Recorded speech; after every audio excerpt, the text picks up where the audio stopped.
我是律师方瑜，这是我第97次站在法庭上为我的当事人辩护。我的当事人林妙雪刚刚遭受了最痛的伤害，却勇敢站出来，指认侵犯她的凶手。因为她相信她没有被世界抛弃，正义会还她清白。综上所述，被告江澄犯强奸罪，恳请法庭还我的当事人林妙雪一个公道，严惩凶手江澄。方律师，您又打赢了一件官司。据悉，您从业以来打官司从无败绩，被称为律界不败神话。您对此有什么看法？为当事人打赢官司是我的职责所在，没什么好说的。您一直致力于法律援助，为普通人伸张正义，尤其是这次您替林女士打赢官司，严惩凶手。现在大家都说林女士终于遇到了她心软的神，对此您又有什么看法呢？在这个社会上，女性一直都是弱性群体。身为一个女性律师，我更要维护女性权益，为广大女同胞发声。像江澄这种侵害女性还不知悔改的人，我更要用我所学将他们重判。方律师，您就是我们海城的律界之光，我们为您骄傲。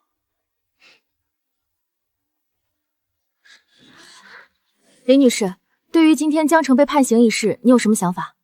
江澄他就是个禽兽，他害了那么多人，死有余辜。现在只判刑10年，已经太便宜他了。林妙雪怎么知道江澄害了很多人？难道林妙雪以前就和江澄有仇？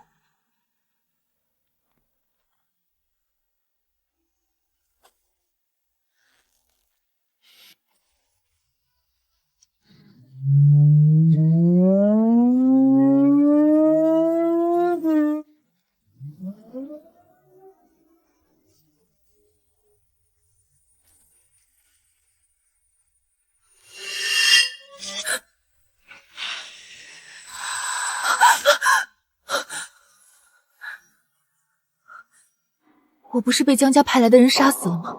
怎么会在办公室里？方律，首副江守义让我转达，想请您放弃林妙雪的案子。这是林妙雪的案子？没错，这个案子的开庭时间是2个小时后。首副江守义专门托人给您送来了江家子传的玉剑，想让您放弃林妙雪，成为江澄的代表律师。他还承诺案子盛世后另有重刑。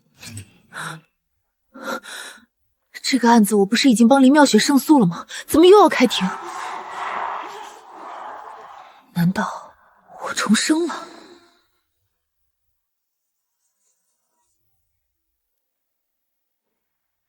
王助理，今天是几号？今天是3月5号。我竟然重生到了开庭前。这个江澄仗着自己是海城首富的独子，嚣张跋扈，感觉不像好人。我看我们还是不要理他的好。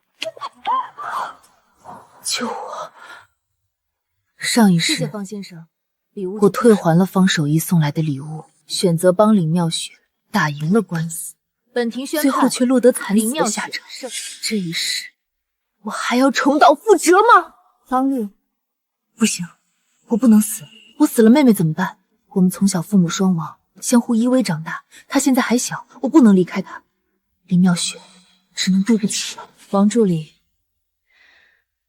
把东西放下吧。方律，您说什么？把东西放下吧。你告诉方守元，我决定不为林妙雪辩护了。晚点我会亲自去法院和他说明。我不能再接下林妙雪的案子，可我的良心也让我无法帮江澄辩护。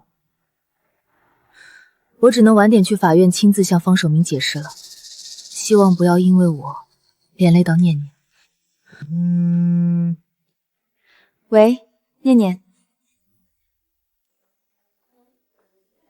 喂，姐，你就放心吧，我们就是几个大学同学聚一聚，一会儿我就回去啦，先挂啦。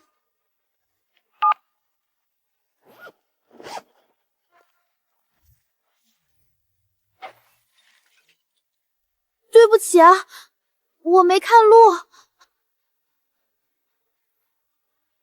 你不长眼啊，竟然敢撞成哥！你知道这手机多少钱吗？怎么能对美女这么粗鲁？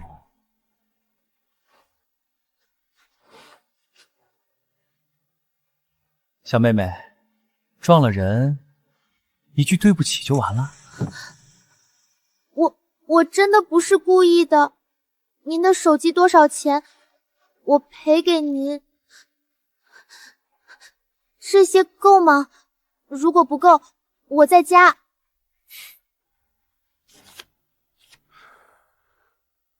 美女，你叫什么名字啊？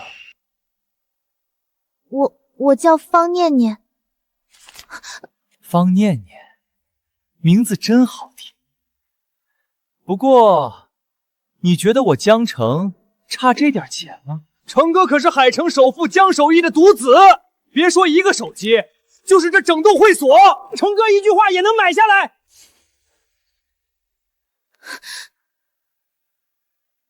我已经道过歉，也赔偿了。我还有事，我就先走了。哎，小妹妹，别着急走啊！撞了人就想这么轻易走，那可不行。你们想干什么？我看你一个人应该挺无聊的，不如和我们一起玩吧。放心，成哥我请客。不用了，我同学还在等我。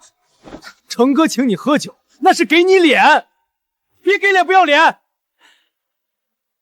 别怕，我又不是坏人，我就是想请你喝一杯，交个朋友。如果不给面子，我就只能带你去执法队了，说你故意损坏他人财物。我不能让姐姐担心，姐姐马上要开庭了，不能因为我分心。好吧，就喝一杯。这就对了嘛。放心，成哥我会好好照顾你的。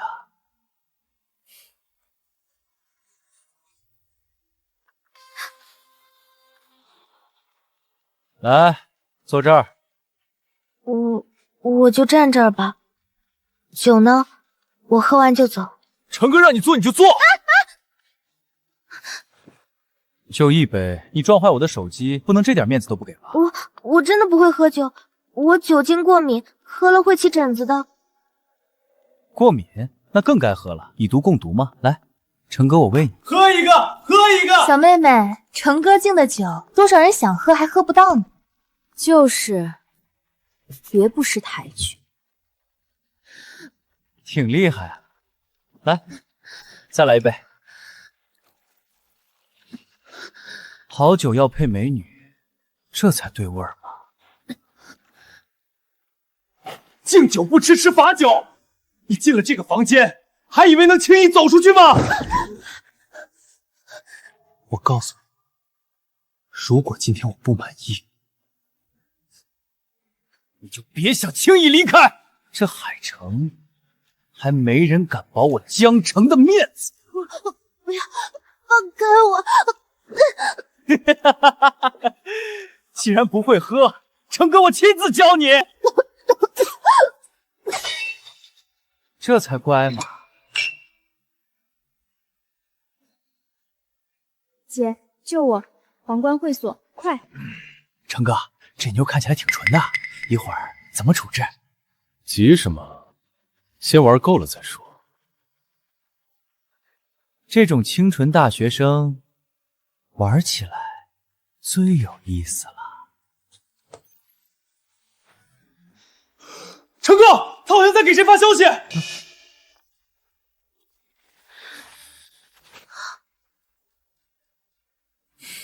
好啊，还敢搬救兵？不管谁来，今天都救不了你。在海城，我江城就是王法。王助理，方瑜呢？刘律师，方律有事出去了。这是哪个案件的资料？江城，首富的儿子。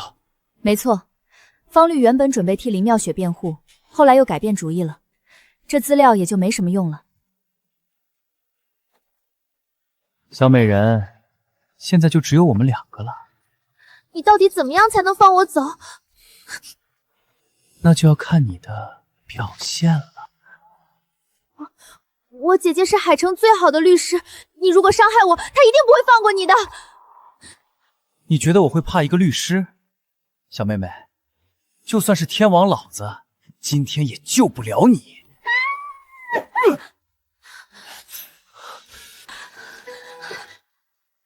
臭婊子！不要过来，念念，念念，念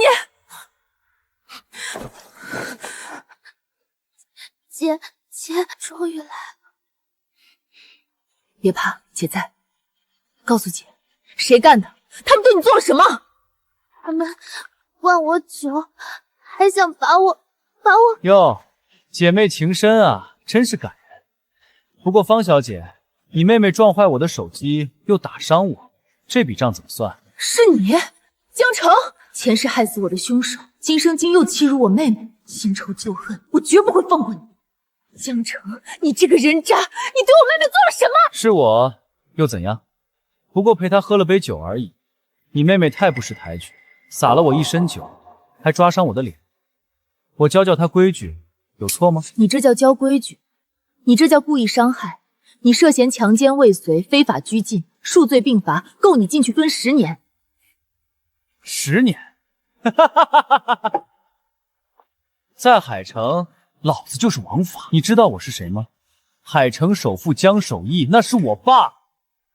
别说碰你妹妹，我就是把这会损砸了，把天捅个窟窿，也没人敢管我。就是，成哥可是海城的天，连海城的不败神话方瑜马上都要给成哥当代理律师了。有成哥罩着，成哥想干什么就干什么。你妹妹能被成哥看上，那是她8辈子修来的福分。你做梦！方瑜绝不会给这种人渣辩护。你说不就不？真把自己当个人物了。我告诉你，我江城有的是钱，不就是律师吗？我砸500万，砸1000万，砸到方怡乖乖跪下来给我舔鞋。在海城就没有我用钱摆不平的事。钱买不来公道，更买不来法律。睁大你的狗眼看清楚，我就是方怡，海城律界不败神马。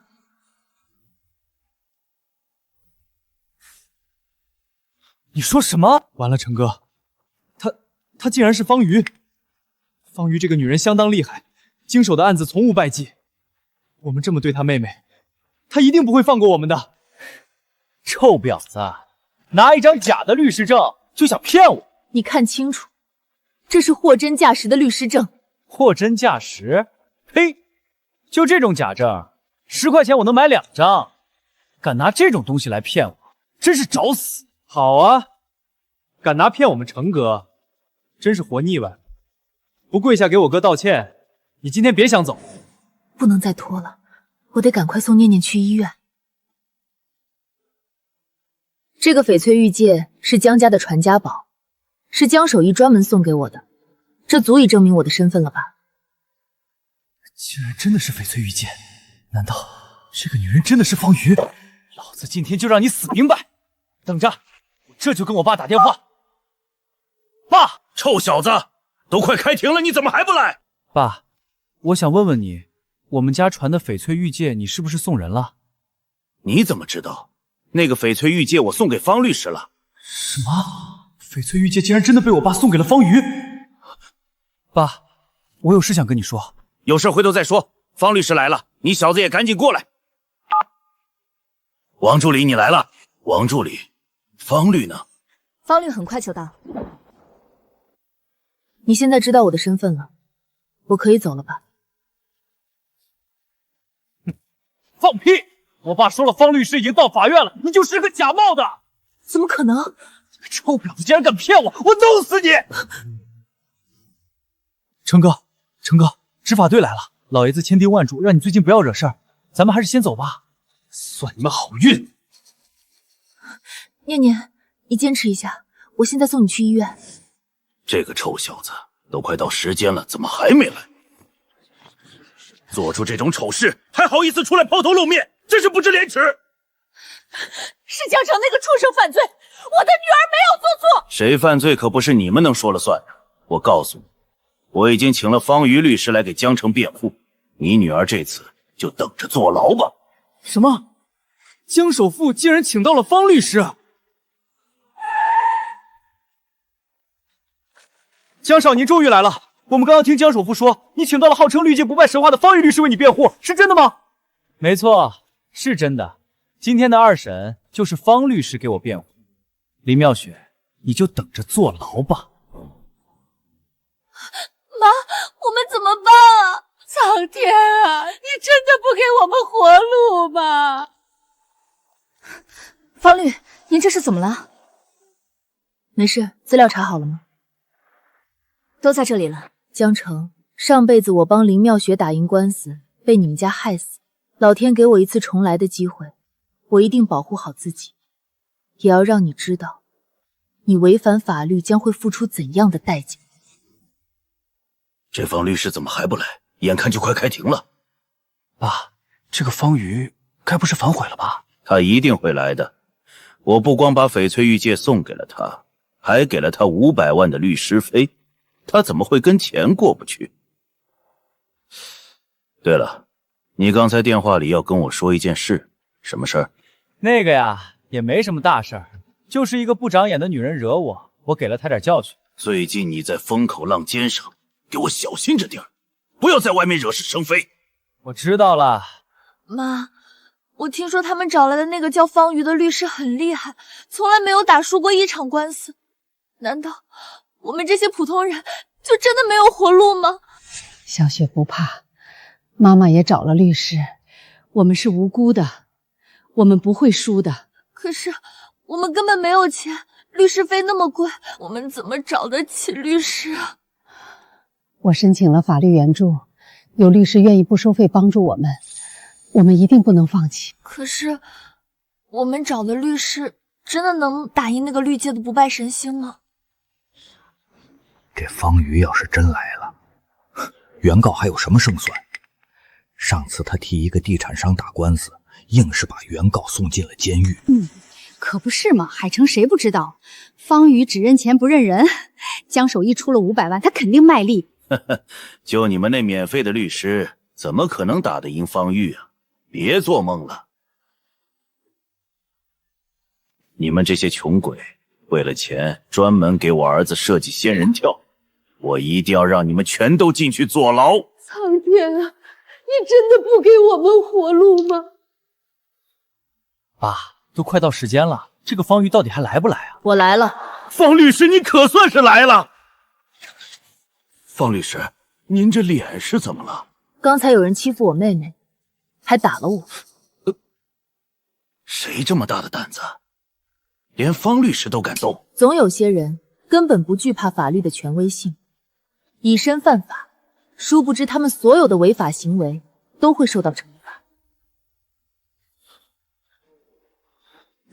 方律师说的对，有些人就是不长眼。方律师，你放心，你的仇我帮你报了。等一会儿官司打完，我就去调查到底是谁干的，一定要狠狠给他个教训。天哪，竟然真的是方瑜！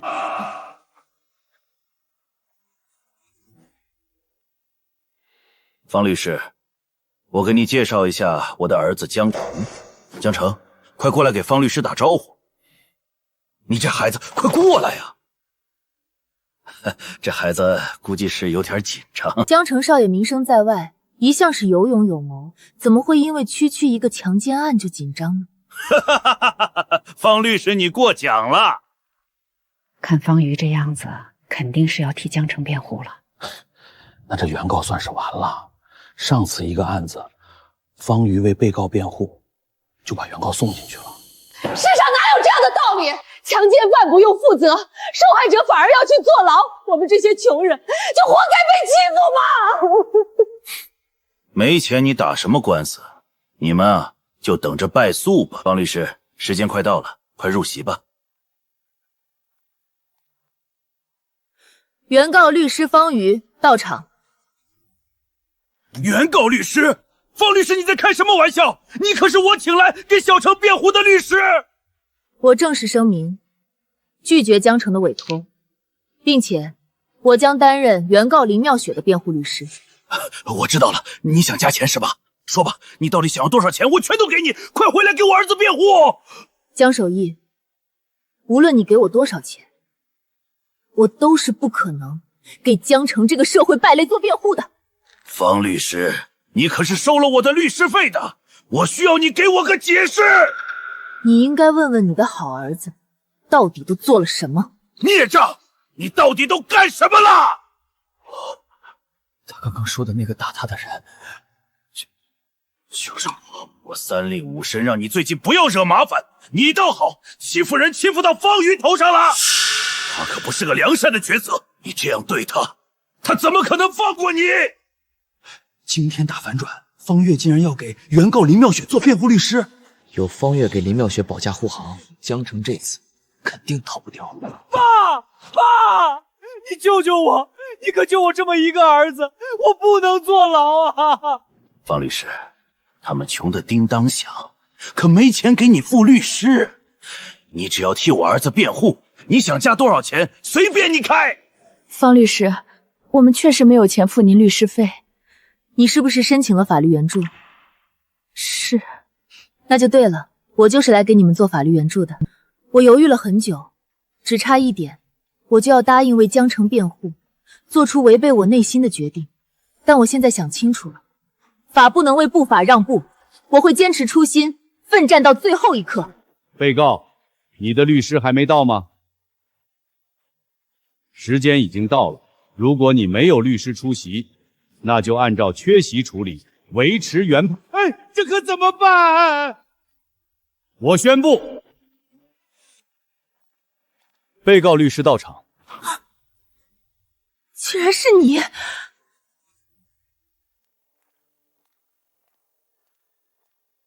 刘子涵，你什么时候成了江城的辩护律师？就在你为了那个林妙雪，不惜得罪江总，放弃500万律师费的时候。方瑜，你总是这么自以为是，以为全世界都要围着你转。是我找刘律师来的，刘律师在开庭前联系我说你要终止委托，我根本不信。没想到你竟然跟我玩这么一出，当众让我难堪。方娥，在海城还没有人敢这么戏弄我，这事咱们没完。刘子涵，你知不知道江城不仅强迫林妙雪发生关系，还差点侵犯念念。他是一个人渣，是一个畜生。你是我的未婚夫，我们曾经约定要一起捍卫法律的尊严。你确定你要为这种人渣辩护吗？方宇，我们在一起这么多年，你却从来不让我接触大案子，把我当成附庸，你一直故意压制我，简直是倒反天罡。这一次等我打赢这场官司，整个海城都会知道我刘子涵的名字。江首富，你觉得就凭刘子涵也能赢我吗？别拿你的臭拳羞辱我！方宇，这场官司我打定了，我要让所有人看看，到底谁才是海城真正的王牌律师。刘子涵，你真是毫无自知之明，就凭你那三脚猫的能力，能接得住大案子吗？这么多年，我给你开出远超常人的工资，你的吃穿住行哪一样不是我出的钱？难道这都是我对不起你吗？这刘子涵我知道，之前有个一审判了10年的案子，他2审去替被告辩护，最后被告被判了20年。他那是辩护吗？那是帮原告补刀。就这水平还敢来和方律师打官司，我看也没有这个开庭的必要。原本江城可以判个有期徒刑，让他辩护完，估计得直接死刑。你们懂什么？你当时是怎么跟我保证的？你说一定帮我儿子赢，要是出了问题，让我儿子进了监狱，你也别想好过。我江守义在海城是什么地位，你应该清楚。我能捧你上天，也能把你踩进泥里。江首富，你放心吧，既然我敢来，我就有十足的把握。刘子涵，你有几斤几两，我还能不知道？你靠什么打赢我？靠你那莫名的自信吗？方宇，我承认你确实厉害，你给江城准备的这份证据和辩词简直无可挑剔，谢谢你。给我送来的这份大礼。这些东西怎么会在你手里？刘先生，方律有事出去了。这是新案件的资料吗？对，这是方律刚接的一个强奸案，委托人是江守义。江守义，我记得海城首富好像也是这个名字。没错，被告就是江城首富的独子江城。这个案子不是已经判原告胜诉了吗？没错，所以他们请方律做江城2审的辩护律师。你把资料给我，一会儿我给方宇。方律决定不为江城辩护了，资料和辩词麻烦你直接销毁。方宇，你现在还觉得我打不赢你吗？原本刘律师打电话和我说你不会出庭为我辩护，我还不信，没想到大名鼎鼎的方宇竟然真的这么没有职业操守。刘子涵，你知道你在做什么吗？我当然清楚，我被你压制的已经够久了。我手里有你的辩词和所有证据资料，这一次我一定会终结你这个不败的神话。肃静，现在开庭。方大律师，这些资料熟悉吗？你熬了3个通宵整理的证据链，现在可都在我手里了。偷来的东西用得顺手吗？这是王助理亲手交给我的，怪只怪你御下不严。今天我就用你亲手磨的刀捅穿你的不败神报。方宇，我再给你最后一次机会，现在认输，我还可以放你一马，否则等子涵打完这场官司，你在海城绿界再无立足之地。刘子涵手里拿的真是方宇的资料，那不就是用方宇的招打方宇吗？卑鄙是卑鄙，但管用啊，等于提前知道了对手的底牌。我看悬，刘子涵攥着方瑜的核心证据和思路，这一仗难打了。妈，方律师的资料怎么会在那个人手里？那他还能赢吗？别怕，方律师一定会有办法的。审判长大人，被告律师手中的资料确实出自我方团队。法庭之上，靠的是证据和法律，不是靠卑劣手段窃取。我方申请对被告律师非法获取我方诉讼材料的行为提出异议。反对！这些材料是方宇主动放弃江城委托后遗留的，不存在非法获取。没错，方宇自己不要的东西，还不许别人捡起来用，这分明是技不如人，提前找借口。材料来源问题可在庭后核实。现在继续庭审程序，请双方围绕案件本身展开辩论。明白。方宇，你准备这些资料的时候，有没有想过有一天他们会变成刺向你的刀？今天我就让你尝尝什么叫自掘坟墓。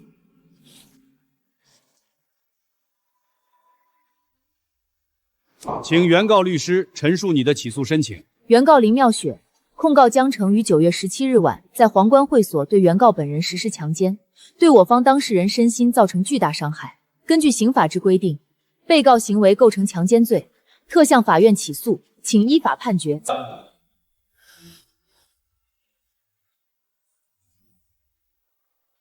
被告对原告方的指控有无异议？审判长大人，我方有异议。我方当事人根本没有强迫林妙雪，双方发生性行为是自愿的，甚至是林妙雪故意勾引。你胡说！肃静！被告律师，你是否有证据证明你所说的均属事实？当然有。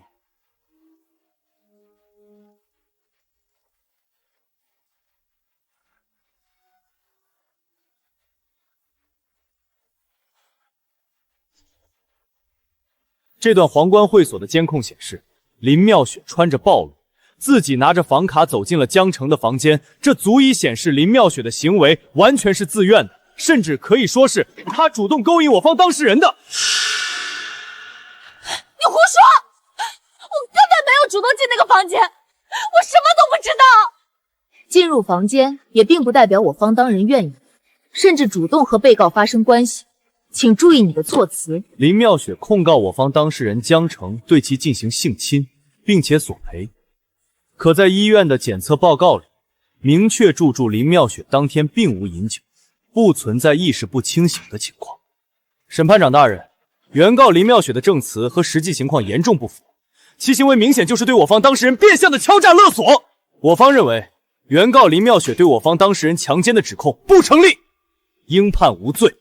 不可能，这监控一定有问题，我当时完全不知道发生了什么。方律师，你一定要相信我。审判长大人，被告方提供的监控视频没有问题。被告提供的证据真实有效，原告方还有异议吗？如没有异议，我将进行判决。方宇，我真的没有主动去江城的房间勾引他，我那天只是喝了一杯饮料，后面的事我就什么都不知道了。我再醒过来，就已经被江城侵犯了。别慌，我相信你。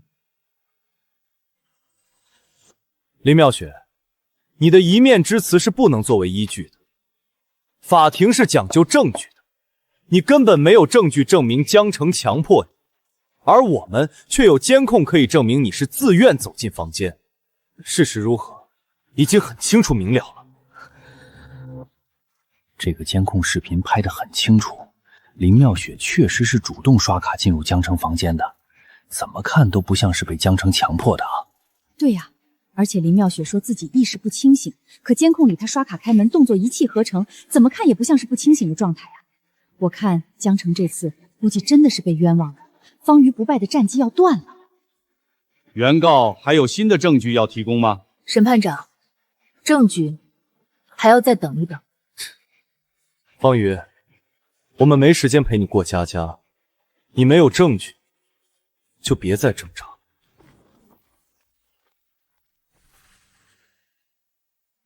我要的证据来了，王助理。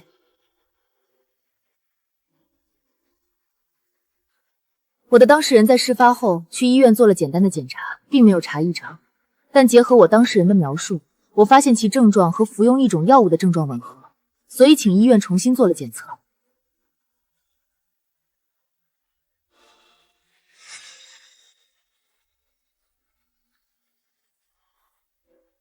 医院在林妙雪的尿液中检测出了一种名为该马甲基乙酸的药物，此药物也被称为听话水、乖乖水，易溶于酒和饮料，无色无味，服用后会失去意识，听从他人简单命令。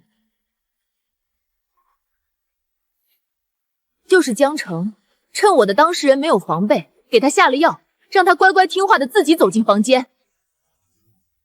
你血口喷人，我根本就不知道这是什么东西。就算林妙雪确实被下了药，你们凭什么说下药的人就是江城？你们有证据吗？审判长大人，我方认为林妙显见敲诈未果，故意自己吃了药，想嫁祸给我方当事人。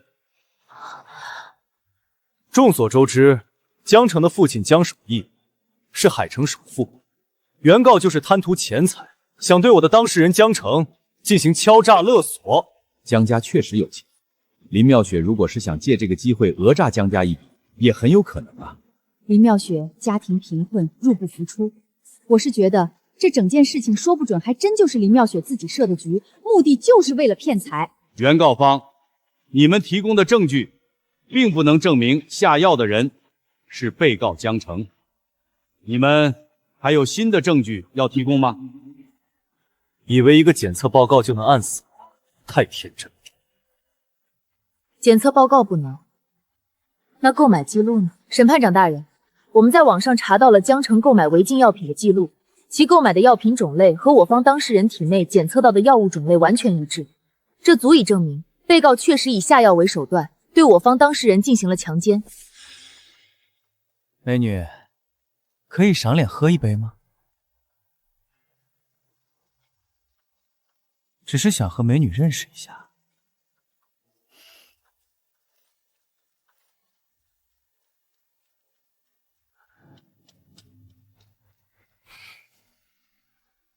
拿着房卡刷卡进房间，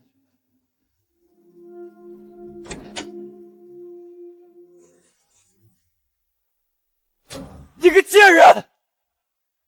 江城，我提供的证据完全能证明，是你让我当事人喝下酒后，在我当事人明显神志不清的状态下，操控我当事人避过监控进入房间的，你没有狡辩的余地。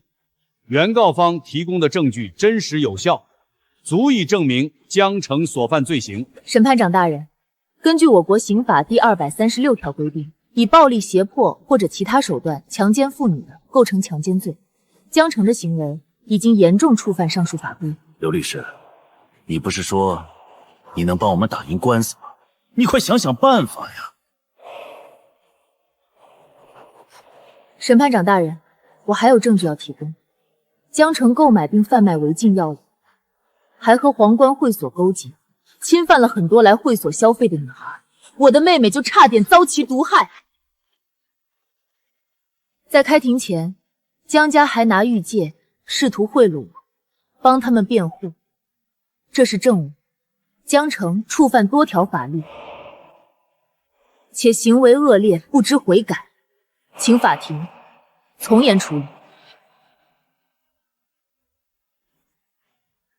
你不是说能帮我做无罪辩护吗？你快想想办法呀！按照方瑜的思路，原本是没问题的，但是他们又拿出这么多的证据，现在他们证据确凿，你让我怎么想办法？肃静！被告没有其他证据补充，那么我将宣布庭审结果，全体起立。根据华国刑法，现判决如下：江澄因犯走私、贩卖毒品罪、强奸罪数罪并罚，判处有期徒刑20年，并处罚金100万，用于对受害者的赔偿。如不服本判决，可于本院递交上诉状。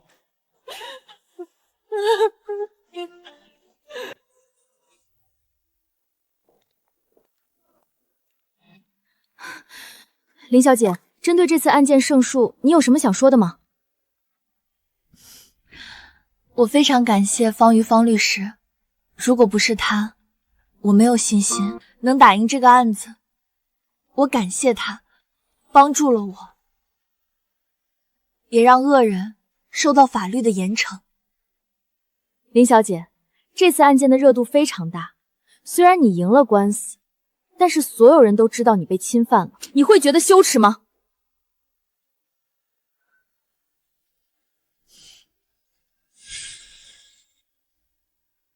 你怎么说话呢？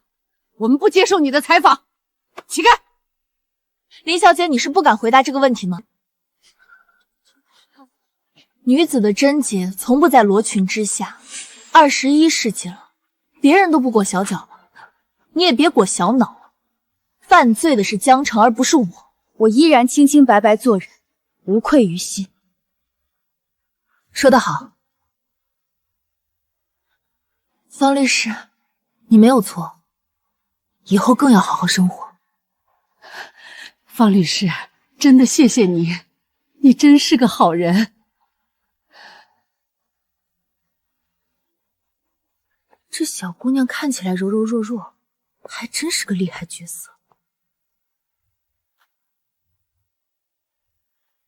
林小姐，对于今天江澄被判刑一事，你有什么想法？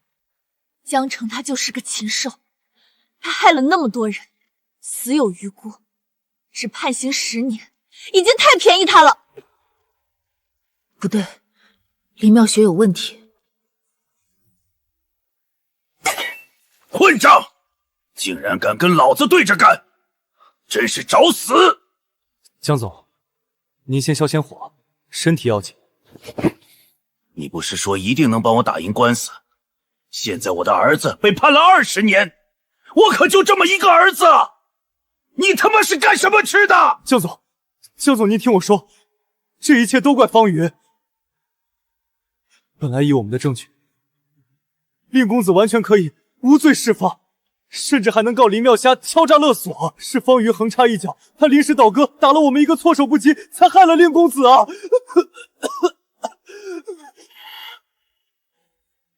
对，是方瑜，要不是他临阵倒戈，我的小城怎么会被判死刑？方瑜，我一定不会放过你！江总，方瑜现在肯定得意忘形，但只要您一声令下，我立刻去搜集他的黑料，让他在海城混不下去。不用你教，方瑜，我要让他身败名裂，跪在我面前求饶。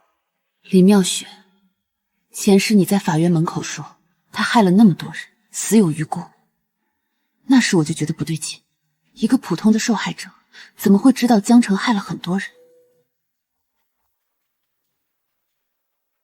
请进。方律师，打扰了，我买了点水果，想谢谢您帮我打赢官司。坐。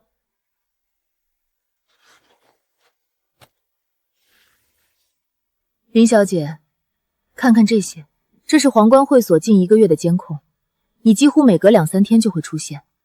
林妙雪，你的家庭条件并不好，皇冠会所消费极高，你连续出入1个月，这不正常。你早就知道江城和皇冠会所勾结所干的那些龌龊事了，对不对？你接近他根本不是什么偶然受害。林妙雪，你是不是在故意陷害江城？方律师，我不知道你在说什么。皇冠会所是海城最大的娱乐会所，年轻人去那里很正常吧？你父亲失踪1年，母亲打零工维持生死，你休学1年刚复学，学费都是申请的住在贷款。皇冠会所最低消费3000起步，你连续出入1个月，钱从哪儿来？我打工赚的。什么工作能在1个月内让你进出7次？服务员、收银员，还是别的什么见不得光？9月3号晚上8点，你在门口徘徊40分钟。9月7号，你跟着江城的车进去。9月12号，你在 VIP 走廊转了2个小时。林妙雪，你不是去消费的，你是去盯人的。够了，案子已经赢了，江城被判了刑，这不就够了吗？你何必追根究底？身为你的代理律师，我有权知道全部真相。你故意接近江城，设计让他侵犯你，再借我的手把他送进联狱。如果真是这样，这案子从头到尾就是一场算计。你告诉我，这叫正义吗？算计？方律师，你凭什么说我算计？受害的是我，被下药的是我，被那个畜生糟蹋的也是我，你知不知道我经历了什么？我知道你是受害者，但你提前1个月盯梢，提前准备，甚至算准了每一步。林妙雪，你到底和江城有什么深仇大恨，值得你用自己去换？从前我只在乎输赢，以为打赢官司就是正义，但现在我明白，成为一名律师最重要的是捍卫公正。如果你真有苦衷，告诉我，我帮你。如果你只是在利用我，我也需要知道真相。你是怎么发现我不对劲的？律师的直觉，我总不能说是上辈子你亲口说漏了嘴。方律师果然厉害。是，我确实很早就盯上了江城，我知道他是个畜生，知道他做过多少脏事。那你为什么还要接近他？把自己搭进去值得吗？事情的经过我没办法告诉你，但江城确实犯了法，你把他送进监狱完全是为民除害，这一点我没骗你。话我只能说这么多，方律师，这件事到此为止，你不要再查下去了。知道的越多，对你越没好处。林妙雪，你这么做到底是为什么？好得很！林妙雪这个贱人，竟然早就盯上了小城，我就说她不是什么好货色，一个穷酸四季的女儿，处心积虑接近我儿子。江总，这是天赐良机，把照片和跟踪记录提交法庭，就能证明林妙雪蓄意接近，动机不纯，甚至反咬他敲诈勒索。申请2审，我有90%把握让小少爷无罪释放。方瑜那边呢？这个女人棘手得很，如果她铁了心帮林妙雪，2审没那么顺利。方瑜确实不好对付，庭上几乎滴水不漏。既然她挡路，那就先把她解决掉。只要方瑜自顾不暇，林妙雪就翻不起浪。你跟她在一起5年，差点结婚，应该很了解她。告诉我，她有什么软肋？有了，方瑜3年前替一个交通肇事案的受害者打过官司。对方被告是个醉驾肇事逃逸的富二代，最后被判3年。那被告的母亲叫孙秀兰，是个泼辣难缠的农村妇女，当年就在法院门口大闹过。哦，还有这回事？那老太太儿子出狱后一直找不到工作，家里穷得叮当响，她恨死了方瑜。只要我们给她一笔钱，再编一套说辞，让她去方瑜律所门口撒泼，还怕整不垮方瑜？继续说。到时候我在网上联系一批专业水军，提前造势。只要舆论发酵，那些网友才不管真相。到时候方瑜被网暴、被投诉，律协必然介入调查。他光应付这些就焦头烂额，哪还有精力管林妙雪的案子？500万，拿去办事，找最狠的水军，买最抗前的热搜，再雇几个自媒体大 V 带节奏。我要让方瑜在3天之内身败名裂，滚出海城绿界。江总放心，这件事我一定办得漂漂亮亮。方瑜不是自诩正义吗？我就让他尝尝被正义的唾沫星子淹死的滋味。等他执照被停，名声臭了，林妙雪的案子自然不攻自破。方姨，跟我江家作对，我要让你知道海城到底姓什么。我要让你跪着求我放过你。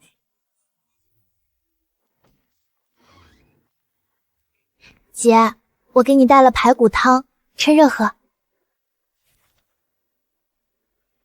你怎么不在家休息？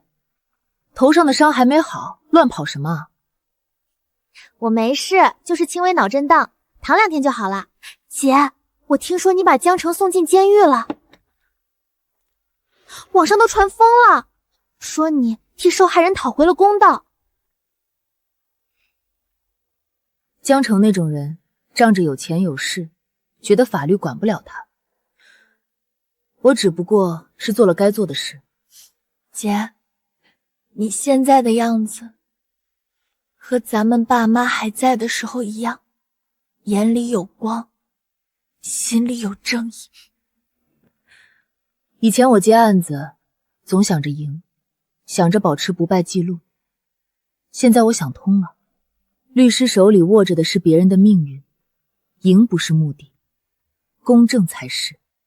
以后不管多难，我都不会再向权势低头。姐，我支持你。法律出大事了！刘子涵在网上开直播，说咱们律所收黑心钱，行贿法官，现在热搜都炸了。什么？您看，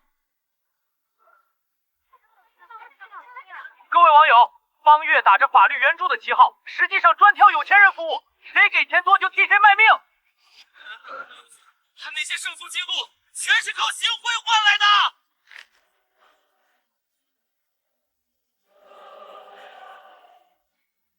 立刻联系平台下架不实视频，同时准备律师函。已经联系了，但平台说需要审核时间。现在律所门口已经围了几十个人，都是看了直播来的，还有记者。走，去看看。方宇，黑心律师，滚出来，还我公道！各位家人，我们现在就在正和律所，大家看到了吗？这位阿姨就是受害者家属，她儿子被方瑜害得坐了3年牢，家破人亡啊！方瑜这种律师，表面光鲜，背地里全是行贿受贿的肮脏交易，真是知人知面不知心。亏我还把他当偶像，原来是个黑心律师。震惊！不败审判原来是靠行贿赢的。我还以为他多厉害呢，原来是个垃圾律师。抵制黑中司所整合，抵制方瑜，让方瑜滚出来道歉。天杀的方宇，滚出来，还我儿子公道！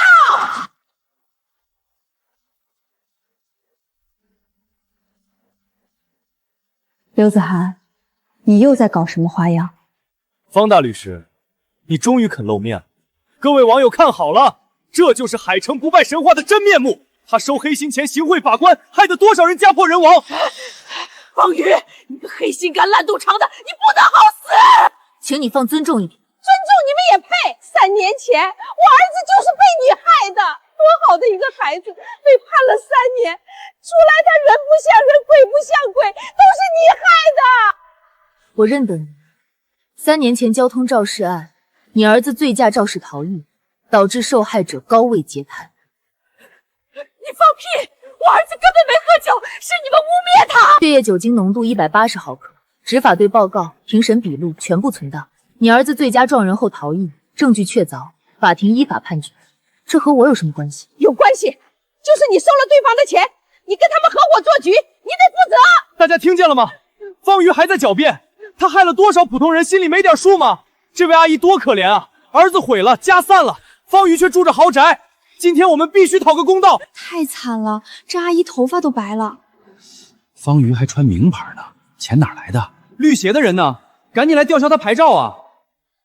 你说我收黑钱，这是当年庭审的完整卷宗照片，赔偿款全部进了受害者的医疗账户。你说我做局，这是执法队的酒精检测报告，签字盖章，具有法律效力。我不管，反正我儿子完了，就是你害的，你今天必须赔钱，不赔钱我就死在这里。你儿子完了，是因为他藐视法律，你受人指使，跑到我律所撒泼打滚，才是真正的违法。方瑜，你少吓唬一个农村老太婆！各位网友，方瑜又在拿所谓的证据吓唬人，他那些胜诉记录全是靠钱堆出来的，我们要求彻查。方律师说的也挺清楚啊，有报告有记录的。是啊，醉驾逃逸判3年，好像也不远。阿姨，您别跪着了，咱们今天豁出这条命，也要让黑菊律所关门。方律师，我求求你了，你给我一条活路吧！你把我儿子害成这样，你没有良心吗？良心？你儿子把受害者撞成高位截瘫，对方终身卧床，谁来给他活路？你不去恨儿子违法，却来恨法律公正。今天就算你把头磕破，我也不会赔你1分钱。您先起来，有话好好说。打人了！律师打人了！大家快看啊！天啊，律师还动手，这律所太黑了，必须严惩方瑜。方瑜律师，律回接到10名举报，你涉嫌虚假诉讼、伪造证据，现要求你配合调查，暂停职业活动。听见没有？官方都发话了，方瑜你就是个骗子，黑心律师，你不得好死！我要求查看举报材料，并申请听证。材料正在核实，请你先上交律师执照，等候处理。还愣着干什么？赶紧吊销他，让他坐牢，让他给我儿子赔命！你儿子醉驾撞人，血液酒精180，执法队报告写得清清楚楚。现在反过来咬方律，你良心被狗吃了！你放屁！我儿子根本没喝酒，他就是车里喷了酒精消毒。喷53度的白酒消毒吗？哎呦，没天理了！你们这些无良律师合伙欺负老年人，我命苦啊！老天爷，你真开眼啊！你命苦？那高位加瘫的受害者呢？他终身卧床，谁来给他活路？你儿子酒驾肇事逃逸，法庭判他3年，是他咎由自取。你受人指使，跑到我律所撒泼打滚，才是真正的违法。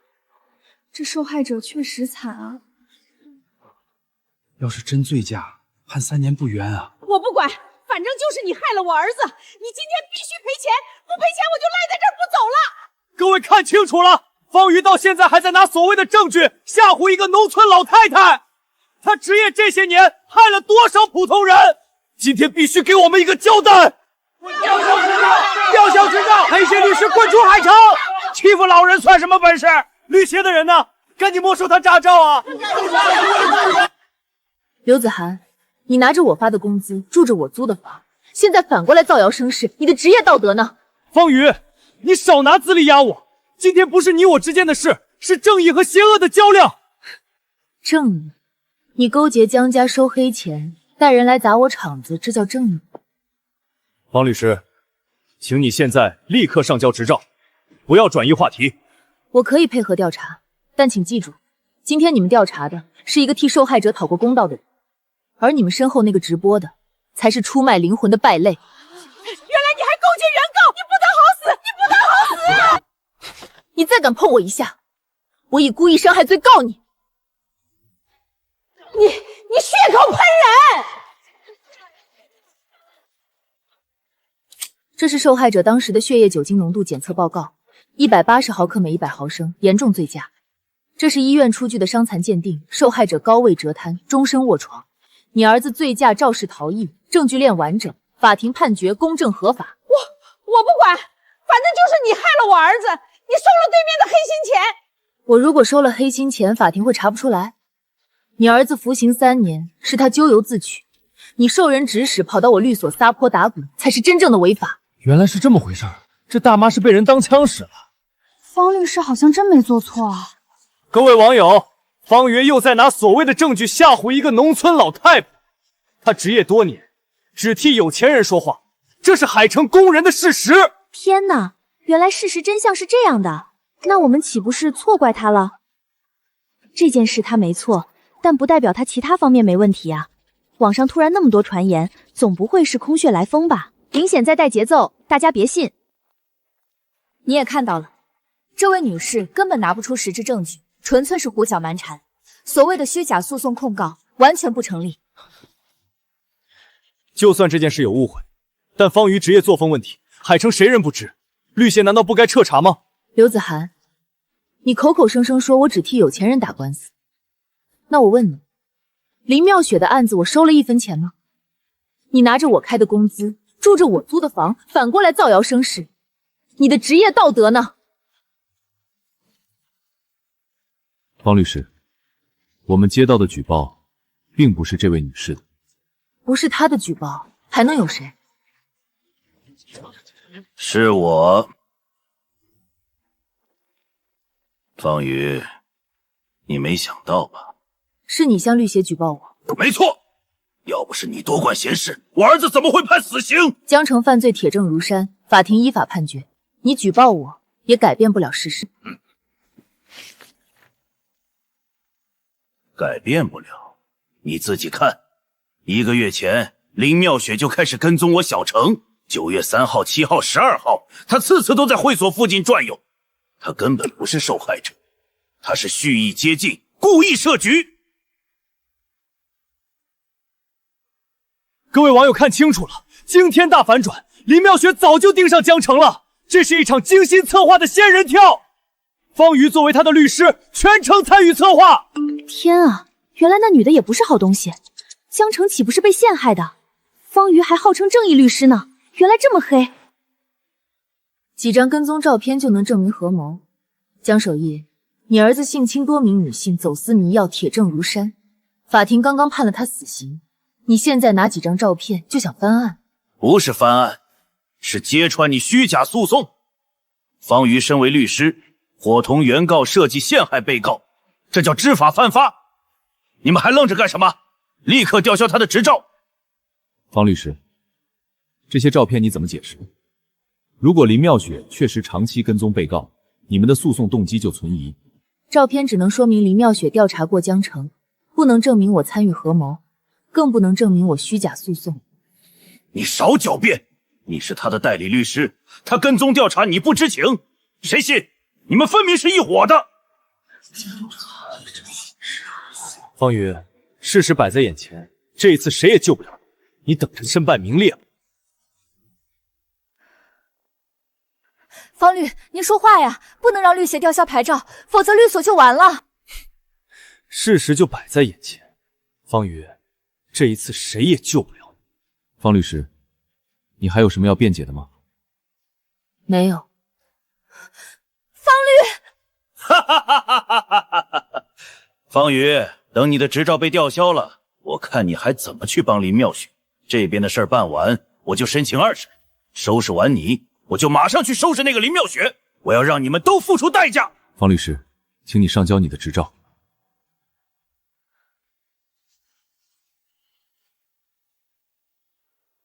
等一等，林妙雪，林妙雪，我还没去找你，你就自己送上门了。这不关你的事，不用你替我承担这个责任。跟踪江城的事是我做的。你终于承认了，就是你专门跟踪设计小程，害得小程被判刑。你这个贱人，我绝对不会放过你。跟踪江城是我一个人的主意，跟方瑜无关。你说无关就无关啊？方瑜原本可是江城的辩护律师，他临阵倒戈，变成为你辩护，你敢说他对你做的事毫不知情？那天庭审的时候，我跟方瑜是第一次见面，我之前跟踪江城的事他并不知道。哼，你糊弄鬼呢？他如果不是跟你合谋，干嘛放着那么多律师费不要去给你辩护？江守义，不是谁都爱钱，我是一名律师，我有我要坚持的初心和操守，而这种品质是你这种人不曾具备的。人为财死，鸟为食亡。你现在说的倒是冠冕堂皇，你可千万不要信他们的鬼话。他们一定是何伯害我儿子的。方瑜不配当律师，他的律师执照一定要吊销。谁举报谁取证。江守义，你有什么证据证明方瑜参与了我对江城的跟踪吗？监控有拍下方瑜跟踪江城的证据吗？江先生，举报确实需要举证。如果你没有证据的话，律协将对你的举报予以撤销。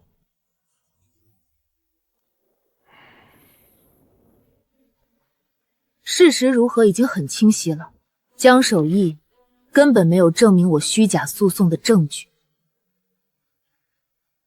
辛苦你跑这一趟了。是。方瑜，算你好运，咱们走着瞧。现在你跟踪江城的事被江守义知道了，他一定不会善罢甘休。接下来你准备怎么做？见招拆招吧。你知不知道，凭现在的证据，2审的时候江城很可能是可以脱罪的，甚至你可能也会被安上一个敲诈勒索的罪名。我不怕被安上罪名，但是江城一定会受到惩罚，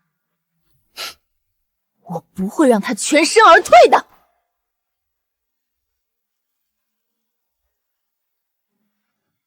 江城到底是怎么得罪你了，值得你不顾自己也要拖他下水？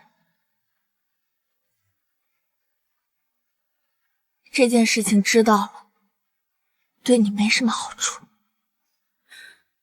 你今天能来帮我，我就知道你不会是一个不分善恶之人。你到底有什么苦衷？到现在，你还是不愿意说吗？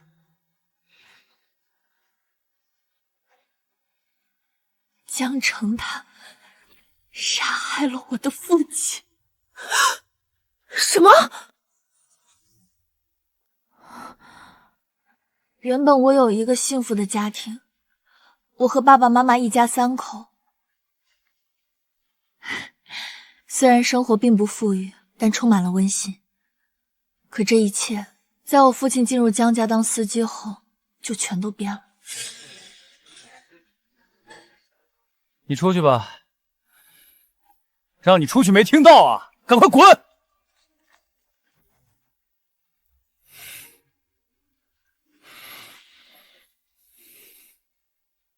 晋江家势大，江城身边总跟着一堆人，我父亲只能暗中收集证据，想要把江城那个畜生告上法庭。但是他在收集证据时，不幸被江城发现了。竟然敢偷偷录像，真是活腻歪了！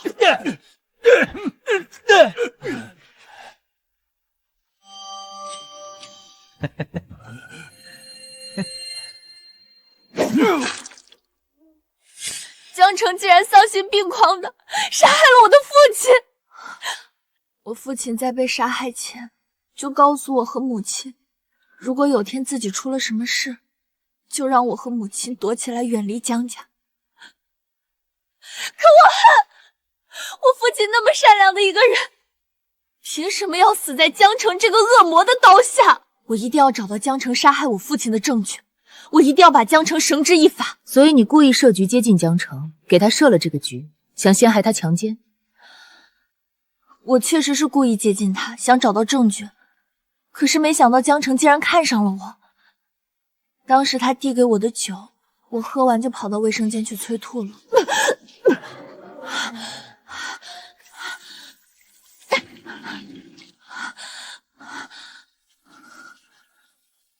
可是没想到，我还是没逃过江城的魔爪。事情的真相我全都告诉你了，你放心，江城确实是犯了法，不只是强奸，还有故意杀人，你不用担心了。就算我相信你说的这些，你有证据吗？江守义很快会申请2审，如果你没有证据，根本无法定死江城。就算没有胜算，我也不会放弃。我要为我父亲，为像我这样被江城伤害的女孩讨一个公道。我帮你。你说什么？我说，我这个海城的不败奇葩要和你一起把江城绳之以法。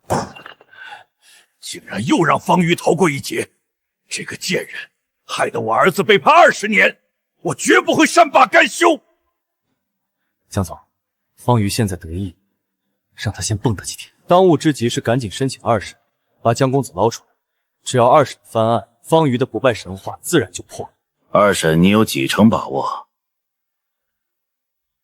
？8成。好，这件事交给你去办，钱不是问题。但我警告你，这次要是再输，你这辈子都别想在海城混下去。江总放心，方瑜总说我没本事，这一次我就让他亲眼看看我是怎么把他最看重的委托人亲手送进监狱的。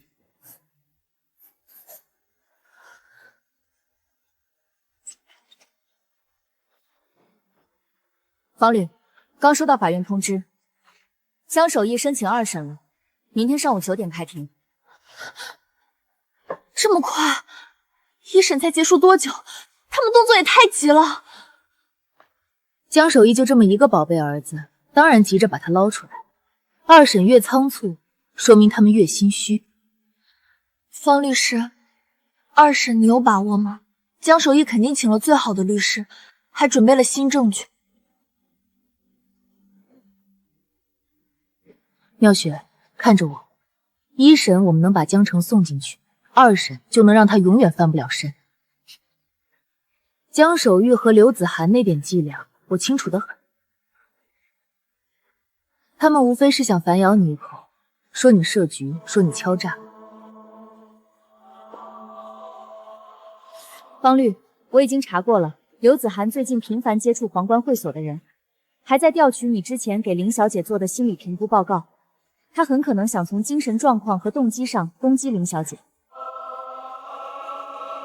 刘子涵也就这点本事，他偷了我1审的资料，以为吃透了我的打法，却不知道我真正的后手根本不在这几页纸上。妙雪，你父亲的事证据保存的怎么样？都在，手机、备份、证人联系方式，全按你说的，分3处存放。很好。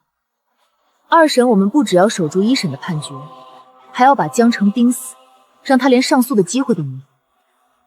王助理，今晚加个班，把江城近3年的消费记录和通话记录再捋一遍。明白，我这就去办。放心，海城绿界不败神话的称号，我可不是白得的。明天我一定帮你讨回这个公道。江首府，听说您这次申请2审是因为掌握了新的证据，请问这个证据是什么？具体证据我现在不方便透露，一会儿交给法庭。但我可以负责任地告诉大家，这份证据足以证明我儿子是无辜的，他是被有心人设计陷害的。江首富，您说的有心人是指林妙雪吗？听说他1审前多次跟踪江城，这是真的吗？我们确实掌握了林妙雪蓄意接近跟踪我当事人的完整证据链。我们还有证据证明林妙雪携带违禁药品，其体内检测出的药物成分极有可能是他自己服用，用来嫁祸江公子。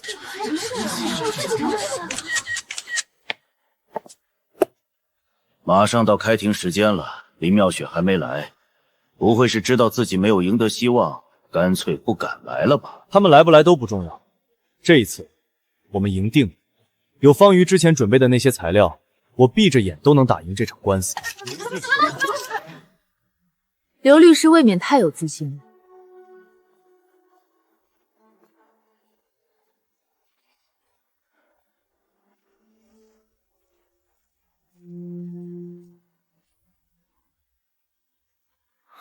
方瑜，你既然还要帮林妙雪辩护，我劝你识相点，现在退出还来得及。当然，毕竟我和某些人不一样，可不喜欢背叛，更不喜欢在法庭上耍阴招。真是自讨苦吃。本来想先放你一马，没想到你给脸不要脸。方瑜，2审你要是输了，别说海城，全国绿界都没有你的立足之地。方瑜，你1审的资料都在我手里，你的思路、你的证据链、你的辩论逻辑，我了如指掌。你拿什么赢我？刘子涵，你以为偷走几页纸就能打败我？法庭之上靠的是真本事，不是靠卑劣的手段。江先生，刘律师，还没开庭，结果如何还不好说。谁笑到最后法庭上见真章。江总，就先让他嘴硬吧，一会儿上了法庭，我倒要看看他有没有现在的底气。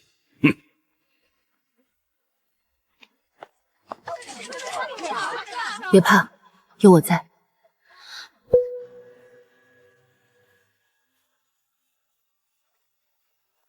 人都到齐了，我宣布庭审正式开始。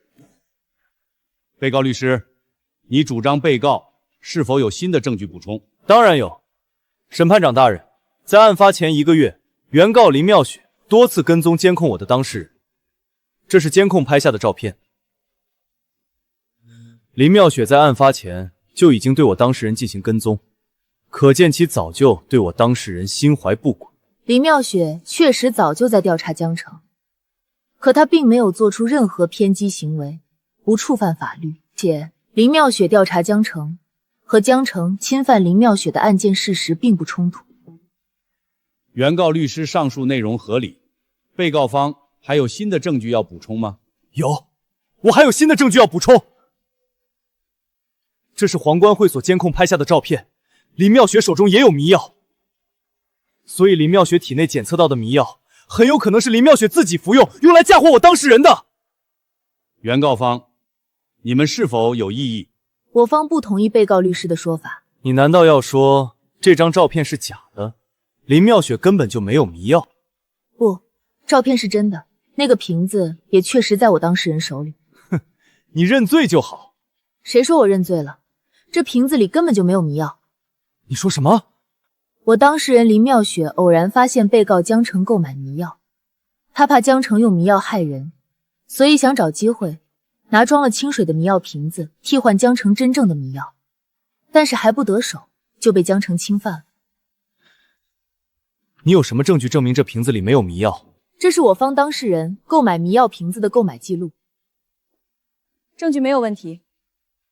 我当事人根本就没有迷药，所以你说的我当事人自导自演陷害江城的说法根本不成立。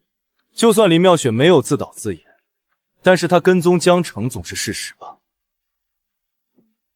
这个笔记本是林妙雪在案发当天落在皇冠会所的，林妙雪在上面清楚地记录了我当事人的信息，且写了江城我要让你付出代价。他跟踪江城分明就是对其心怀恶意，找机会想要对其进行迫害。被告律师的说法主观性有点太强了，法律是要靠事实说话的，而不是靠你一味的揣测。我方当事人调查江城并没有想伤害他，只是想要努清关于他父亲失踪的真相。我当事人江城在此案前根本没见过林妙雪，更别提什么林妙雪的父亲。他调查父亲失踪和我当事人江城有什么关系？因为林妙雪父亲的失踪就是江城害的。你根本就是在胡扯！我根本不认识什么林妙雪的父亲。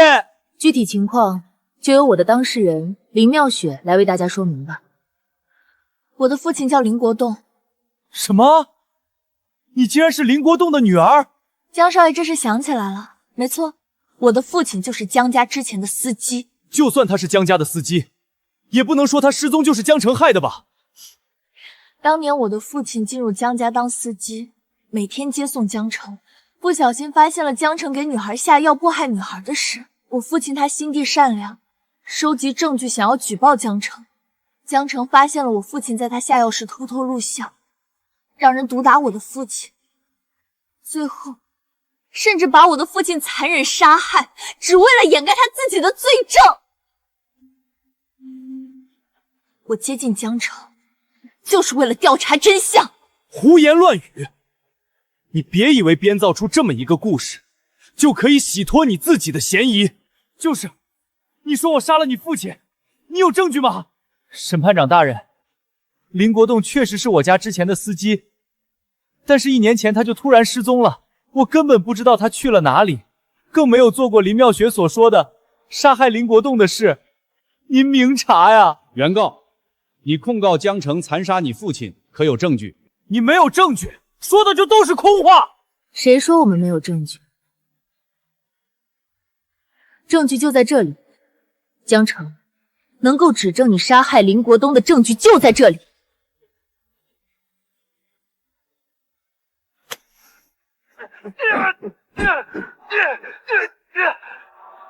竟然敢偷偷录像，真是活腻歪了！这就是跟我作对的下场。这怎么可能？怎么？若想人不知，除非己莫为。江城，你不仅同他人违规购制药，多次侵害他人，还蓄意剥夺他人生命，事实证据确凿。江城，你的犯罪事实一桩一件都罗列眼前，你还有什么可狡辩的？不可能！你怎么会有这个视频？既然我要调查你，自然早就做好了准备。我早就准备了一个和你一模一样的已经损坏了的手机。我去你们玩的包赃，也只是为了调换手机，调查我父亲失踪的真相，却没想到被你下了药。不可能！我的手机里安装了自毁程序，只要有人强行解开手机，就会马上粉碎所有文件。你怎么可能拿到这个视频？你手机里是安装了自毁程序，所以一审的时候，我并没有打开你的手机找到证据。如果方律师没有帮我，我被判入狱，可能真的会对这个世界失去希望。前几天方律师带我找到了一个高手，他知道该怎么解除这种自毁程序，所以我才能打开你的手机，将我父亲死亡的真相大白于天下。方瑜，又是你！天网恢恢，疏而不漏。江城，你自己作恶多端，怪不了别人。审判长大人，被告人江城不仅走私毒品，侵犯多名女性，更是残忍地杀害了我方当事人的父亲，其行为已经造成了恶劣的影响，请审判长大人依照我国刑法规定，从重处罚。全体起立。因本院在审理林妙雪诉江城一案中，发现江城犯故意杀人罪，且事实清楚，证据确实充分，故撤销一审判决，数罪并罚，判处被告江城死刑，剥夺政治权利终身。方瑜，谢谢你。正义可能会迟到，但不会缺席。恭喜你，终于把害你父亲的凶手绳之以法。方律，律所来了一位女士，闹着要见你，见我。带她进来吧。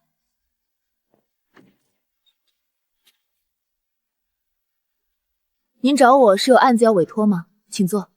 方律师，求你帮帮俺吧，俺快活不下去了呀！女士，您这是干什么？快起来！方律师，俺家那猴子在矿上出了事故，矿上说俺那伙子工作失误造成的事故不给赔偿，俺还有一个2岁的娃子，现在俺们孤儿寡母的就快活不下去了呀！女士，您先站起来，有话好好说。如果真的像你说的那样，这个案子我一定会接。女士，你说你丈夫因工伤去世，矿长不给你们发放补偿是吗？俺家那口子工作一向细心，又是在矿下工作，更是一点不敢大意。那天俺突然接到矿上电话，说俺那口子出了事故，俺到的时候遗体都火化了，我甚至没见到最后一面。听起来确实有些不对劲。俺矿上老板的背景很厉害，俺找了很多律师，都不接俺的案子。俺知道方律师是整个海城最厉害的律师，也就只有你不怕他了。你丈夫这个老板是谁？俺那口子的老板就是海城首富江守义。又是江守义，这个江家还真是藏族纳豆。方律师，俺知道你之前把江守义的儿子江城送进了监狱，整个海城只有你能帮俺了。你放心，只要江守义确实触犯了法律的红线，我就一定帮你和你丈夫讨回公道。老板，那个王大治的媳妇儿王桂芬把咱们矿给告了。她一个农村妇女，能掀起什么风浪？不用管。可是他这次找了律师。我不是给海城的律师打了招呼，让他们不要接王贵芬案子吗？那些律师会为了一个农村妇女得罪我？王贵芬找的律师是方瑜。方瑜，又是她！这个女人害了我的儿子，我还没找她算账，竟然还敢出现在我眼前！江总，方瑜在打官司上确实有些事。如果是他起诉你的话，你很难全身而退啊。王大治那件事处理得干净吗？老板，你放心，王大治死后，我们第一时间将人火化，除了我，没人见到王大治的遗体。做得好，可是上次的案子不仅害了我的小城，还害得集团股票暴跌。这一次的案子绝对不能再出问题了。喂，那位。姐，快救我！姐，念念，方宇，方念念现在在我的手里。你是谁？你绑架念念到底想干什么？我是谁不重要，重要的是你妹妹的命。你要钱是吗？你要多少钱我都给你。你必须保证我妹妹的安全。方律师，我可不要钱。你想要什么都可以，千万不要伤害我妹妹。方律师，我想要的很简单，只要明天王贵培的案子你不出庭辩护，你的妹妹自然就是安全的。你们竟然用这种方式阻止我开庭，真是卑鄙！方律师，你记住，想要保住你妹妹的命，明天就不能出庭。喂，我到底该怎么办？重活一世，就连自己最重要的亲人我都保护不了吗？马上就要开庭了，你确定方瑜真的不会去吗？江总您放心，方瑜对他的妹妹一向是特别在意，他不可能不顾方念念的安危，坚持出庭。那就好，这次庭审对公司和我至关重要，绝对不能再出一丁点差错。方律，王贵平刚刚打电话来说，怎么也联系不上您，开庭时间快到了，您该出发了。我到底该怎么做？还有2分钟就要开庭了，方瑜应该是不会来了。您放心，只要方瑜还想要方念念活下去，他就绝对不敢来。方律师怎么还没有来啊？难道就连方律师也畏惧权势，不想帮俺了吗？这可怎么办？你就死了这条心吧，方瑜今天是不会来的。呸！你个丧尽天良的东西，你是不会有好报的。就让你逞一逞口舌之快，我告诉你，你想打赢官司门儿都没有。谁说他赢不了官司的？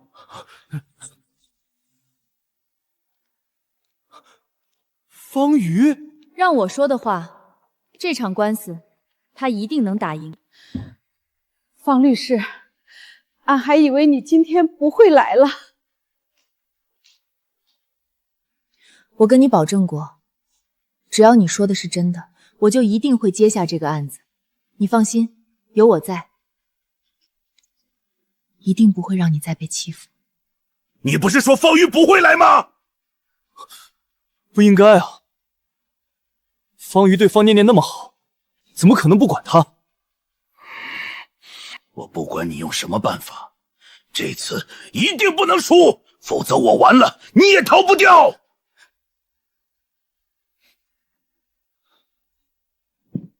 方瑜，你不要方念念的命了吗？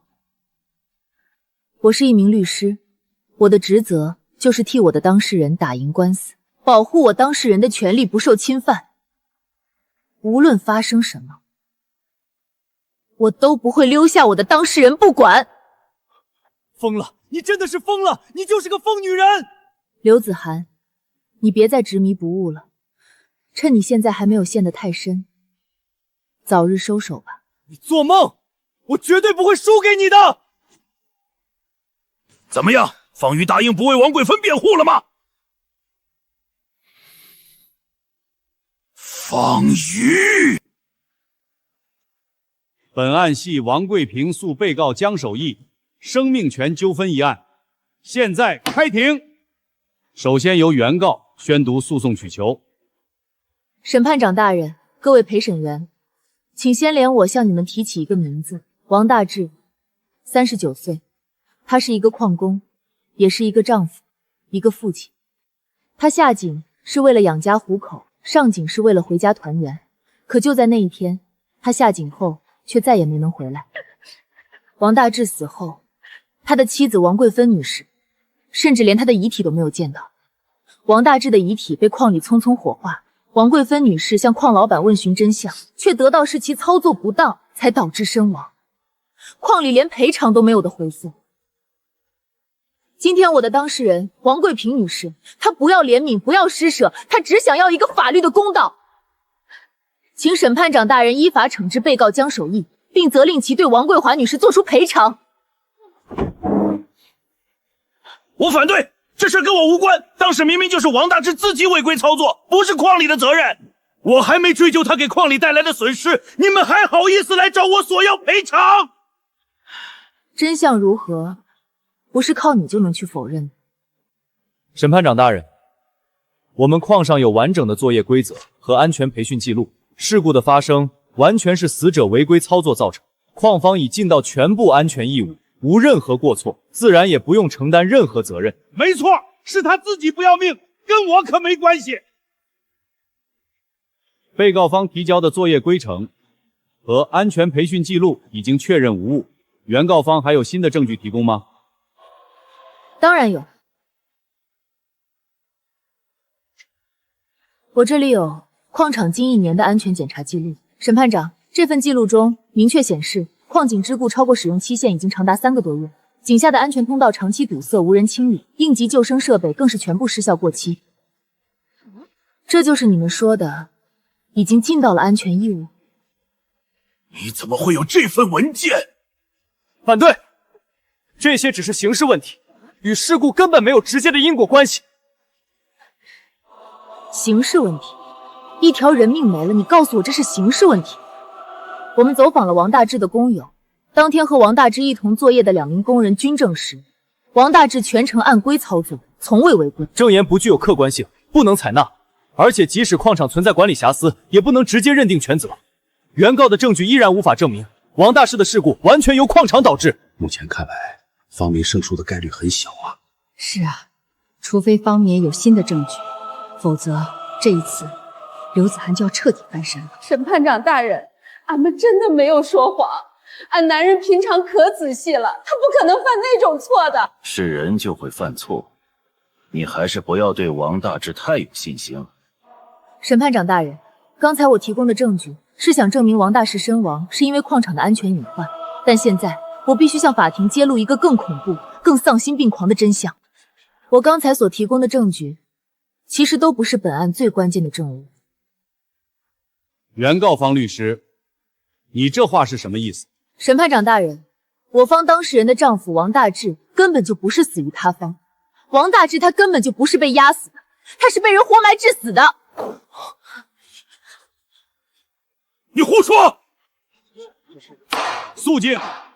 原告律师，你说的是否有证据？审判长大人，我申请传唤证人出庭。你来干什么？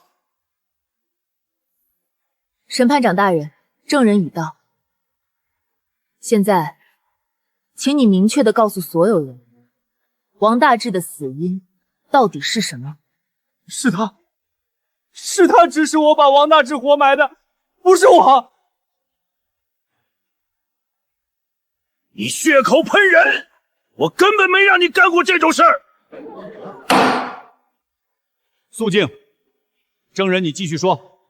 当时矿洞塌发，我们到现场后，发现王大治还在微弱的呼救，我当时就想上去救他，可是江总他不让我去，他说把人救上来，所有人就都知道矿上有安全隐患，就要赔钱停产追责。但是把人埋了，说成是操作不当，就算完了，连钱不用赔。后来，我们就把土填上去了。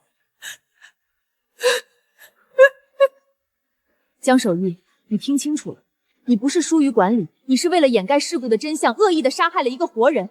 你明明可以救他，可以让他回家团圆，可你却为了怕损失，选择活埋了他。方律师，有你这么厉害的姐姐，你的妹妹一定很为你感到自豪吧？方宇，难道你真的不顾你妹妹的死活了？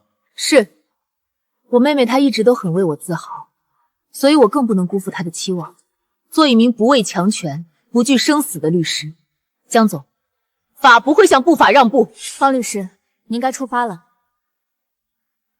王助理，念念被绑架了。怎么会这样？是江守一和刘子涵绑架了念念，想阻止我去参加庭审。丧尽天良的畜生，竟然用这种下三滥的手段！方律，那庭审你还去吗？去，这次庭审我必须去。那念念怎么办？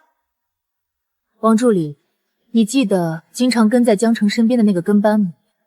记得。你去联系他，告诉他我们已经知道王大治一案的真相，让他戴罪立功，告诉你念念的位置，并且让他出庭作证，指认江守义。是，我现在就去办。王助理，念念就交给你了。江守义丧尽天良，活埋被害人后毁尸灭迹，害得被告人的妻子王桂芳求告无门。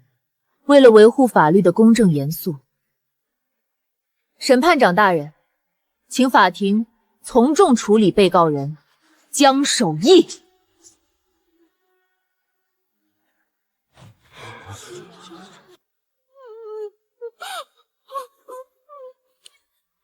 反对！我方当事人只是管理疏忽，活埋之说纯属证人一面之词，不能作为定案依据。肃静！被告律师。证人当庭指认，且与其他证据形成完整链条，你的反对无效。本院认为，被告江守义作为矿场负责人，安全管理严重失职，指挥他人活埋致死，情节极其恶劣，主观恶意极大，判令没收其全部财产，追究其刑事责任。其他有关当事人一并移交。不可能！我是海城首富，我不能坐牢。江守义，走吧。方宇。你赢了这场官司，但你赢不了江家，你给我等着！江总，你和江城都有个好名字，一个守义，一个城，可你们都没做到，你们蔑视法律，罔顾性命。今天这一切皆是咎由自取，记住，正义的天平永远不会倾倒向邪恶的一方。方宇，你不得好死！刘子涵，背叛法律的人才是真的不得好死。活该！这种狠心的老板早就该进去了。方律师，俺男人的仇终于报了，你是俺全家的恩人啊！方律师，真是咱们老百姓的青天呐！王女士，快起来！王大治师傅的冤屈洗清了。法律给了他公道，以后你和娃儿好好生活，这就是对我最大的感谢。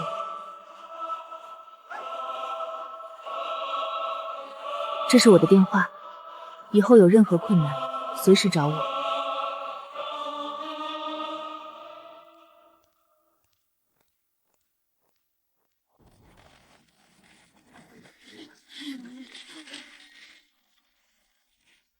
方律师，江守义和刘子涵刚刚被带走，您现在心情如何？正义也许会迟到，绝不会缺席。王大治的冤屈终于洗清了。有传言说江氏集团背后还有更大的势力，您担心被报复吗？我既然选择了这条路，就早已做好面对一切威胁的准备。法律面前，没有谁能只手遮天。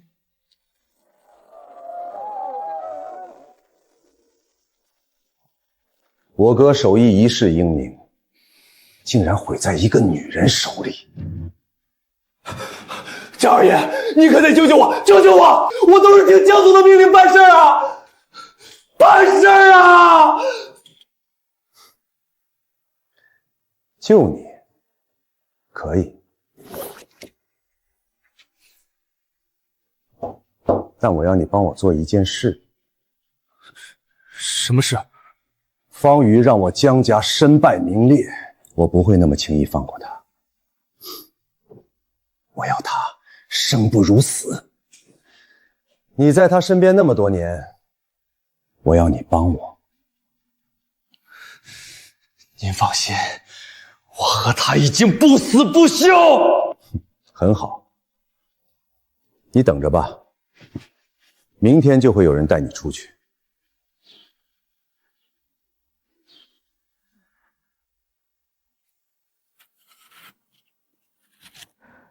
姐，网上都在夸你是绿界之光呢。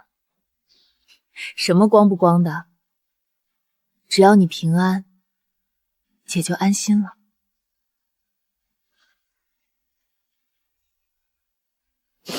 姐，江守义虽然倒了，可江家树大根深，你得小心。我听说江守义的弟弟江守仁从国外回来了。那人比江守义还狠。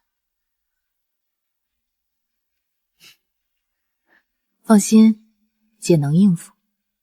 你好好养伤，别操心这些。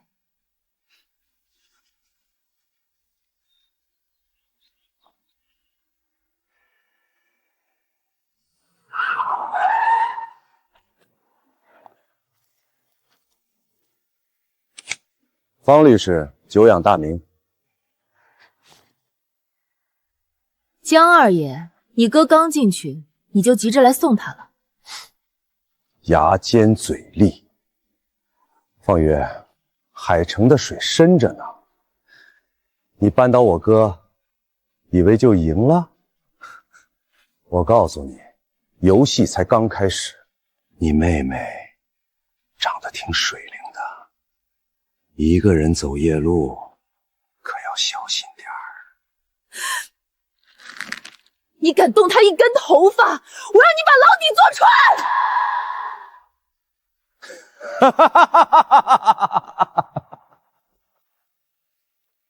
咱们走着瞧。方律师，我叫张慧，我男人周志远是跑船的，有条货船叫致远号。您请坐，慢慢数。我男人跑船15年，一向规规矩矩运建材。3个月前，江氏集团的人找上他，说只要帮他们运几批特殊货品出海，一趟给20万。这个价格不太对劲。是，我男人也觉得不对，但没多想。码头，直到有一次在码头卸货，集装箱门没关严，金属箱子，他瞥见里面全是些密封的金属箱子，他留了个心眼，找人一问，才知道那些全是违禁化学品。我男人当场就吓懵了。他跑船15年，从没碰过违法的买卖。他去找江守仁，只求退出，可对方当场就翻了脸，说上了这条船，想下去就只有一种办法。什么办法？沉海。他们说，要么继续运，要么就跟船一起沉。简直太嚣张了！我男人怕连累我和娃，偷偷把证据藏在家。船沉了，世界上怎么可能有这么巧的事？我也不信。我去找江氏集团，江氏集团的人说是我男人操作不当，撞了暗礁。我连他的尸首都没见到，只拿到一份意外事故认定书和一份自愿转让船舶协议书。江氏集团现在是谁在掌管？江守有义的弟弟江守仁，他比江守义还狠。我男人死后，他派人来我家，扔给我10万块钱封口费，意外失踪，说我要是敢闹，就让我和我娃在海上意外失踪，跟老周一个下场。王助理，立刻去海事局调取致远号的航行日志和打捞记录，同时申请对船体残骸进行2次鉴定。另外，查一下江氏集团近半年所有挂靠的船舶名单。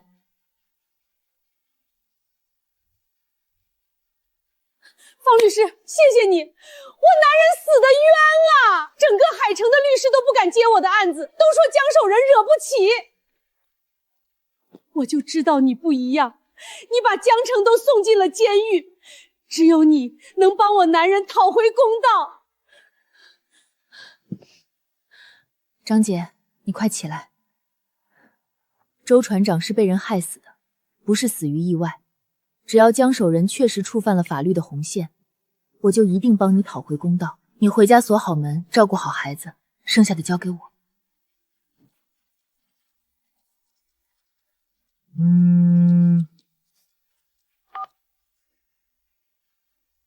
喂，方律师，听说你接了张慧那个疯女人的案子，我劝你别多管闲事。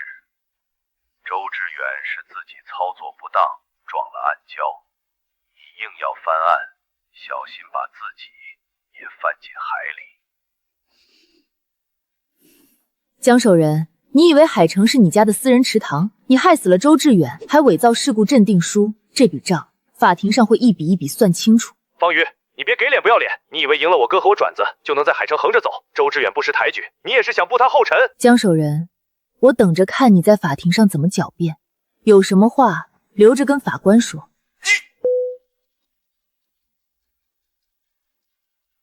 江守仁急了，说明我们戳中了他的软肋，加快速度，在他销毁更多证据之前，把致远号的所有数据都固定下来。是。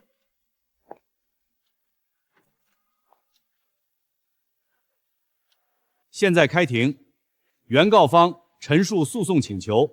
审判长大人，被告江氏集团利用致远号走私违禁化学品，在船长周志远拒绝配合后，故意制造沉船事故，将其灭口。请求法庭严惩被告，还周志远清白，赔偿原告损失。反对！原告方完全是凭空预测，恶意抹黑。我方有海事局正式出具的事故认定书，还有致远号黑匣子最新修复数据，均证明周志远当晚酒后操作，属于单方责任事故。喝2口，风浪大，没事。胡说！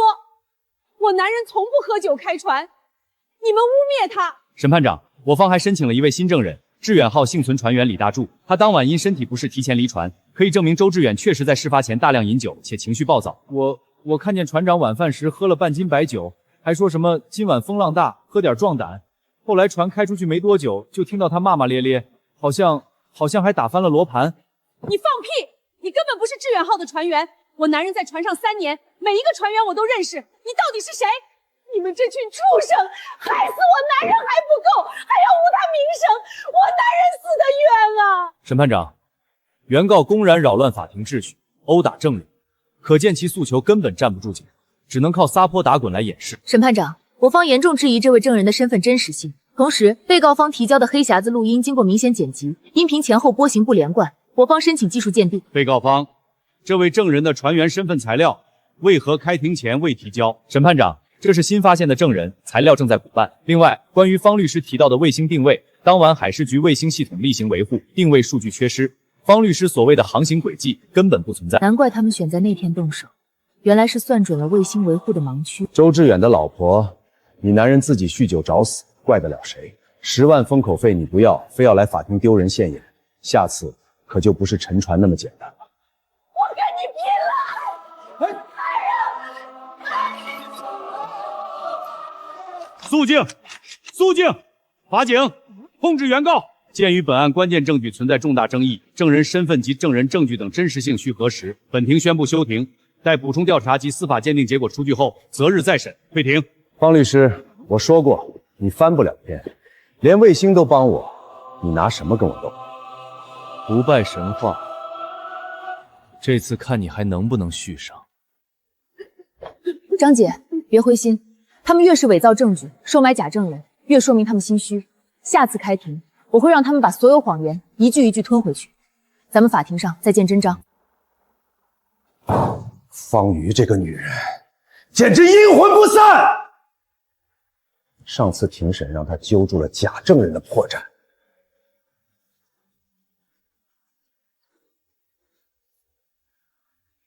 下次再审，她一定会咬着证据不放。江总，2次开庭定在3天后。方瑜这几天正在疯狂联系海事局，想拿到卫星维护当晚的备用监控数据。那就让他开不了庭。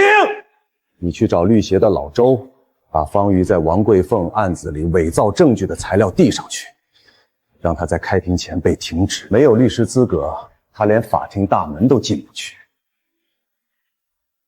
您放心，这个我已经在办了，律协明天就会去找他。还不够，方瑜不是自诩正义吗？我要让他亲手把自己送进拘留所。你找几个生面孔，去他律所闹事，只要伤了人，执法队就有理由把他带走调查。二爷放心，我这就去安排，找几个有案底的混混，给钱，闹大，保证把事情闹大。记住，不要出人命，但要让他至少被扣48小时。48小时后，庭审早就结束了。够，实在是够！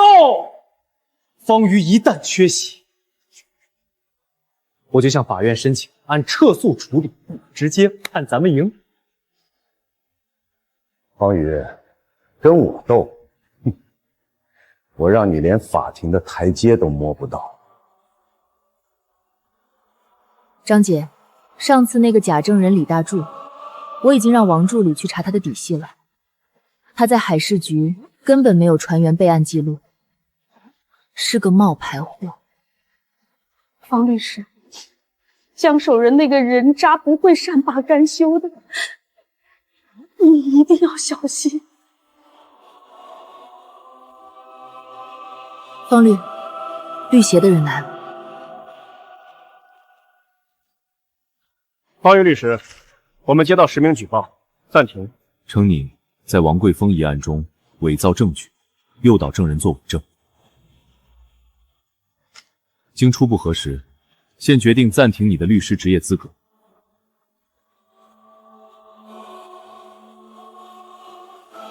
伪造证据，这是诬陷！我要求查看举报材料，并申请听证。材料正在核实，请你先上交律师执业证照，等候处理。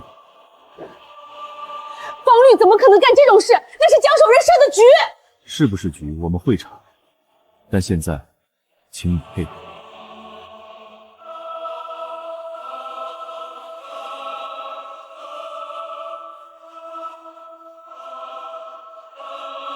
方律师，没有牌照，你怎么出庭？江守仁这是要断你的后路啊！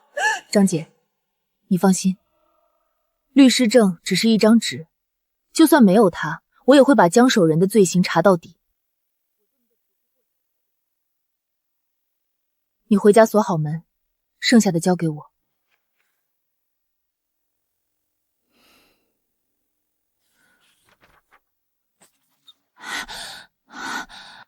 方律师，我听说了，江守仁太阴险了，他这是要断你的后路，让你没法出庭。律师证只是张纸，正义不需要执照。王助理，你把黑匣子的备份和卫星数据的申请函分别存到3个铜的云盘，再打印1份纸质版送到我家里。明白，我这就去办。妙雪，你帮我盯着江氏集团私人码头的动向，有任何异常立刻告诉我。好。方律师，你自己千万小心。方律师，3天后的庭审，你真的有把握吗？张姐，证据可以伪造，但真相伪造不了。下次开庭，我会让刘子涵亲手把他伪造的证据一张一张撕碎。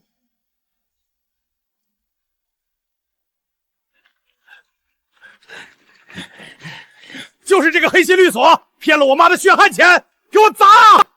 你们干什么？住手！你就是方瑜，骗钱的黑心律师。今天老子替天行道！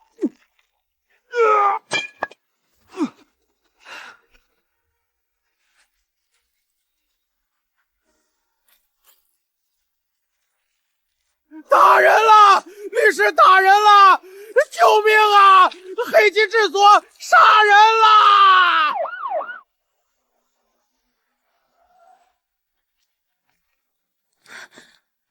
方瑜，有人举报你在这里聚众斗秀，故意伤害，请你跟我们回局里配合调查。我是正当防卫，他们先砸我的律所，是不是正当防卫我们会调查，但现在请你上车。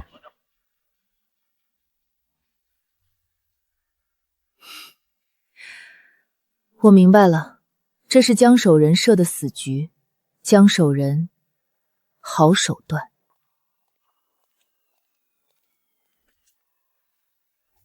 方律，方律！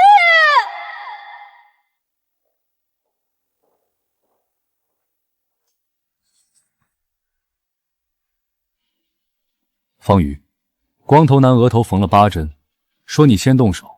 还用了碎玻璃。另外，他指控你诈骗他母亲养老钱，有借条为证。借条是假的，人是他自己划伤的。我要求查看律所门口的监控，还有，我申请保释，3天后我有重要庭审。监控，巧了。那条街的监控今天正好检修。至于保释，受害人伤情需要鉴定，48小时内你不能离开。48小时，开庭就在后天上午。那是你的事，除非能证明自己是被诬陷的。否则，老老实实待在这里。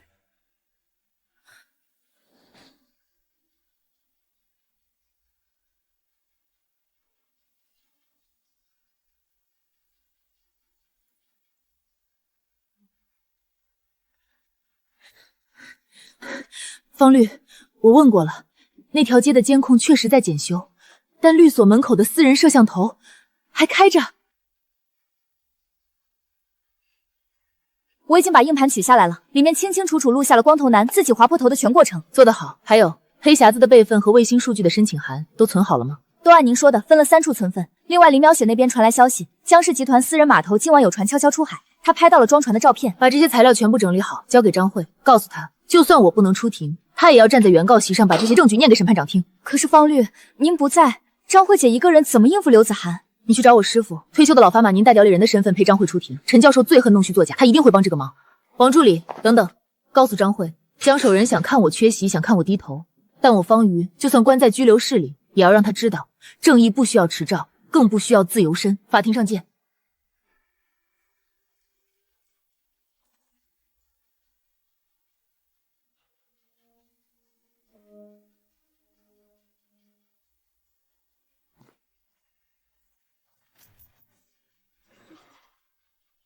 方瑜，有人保释你。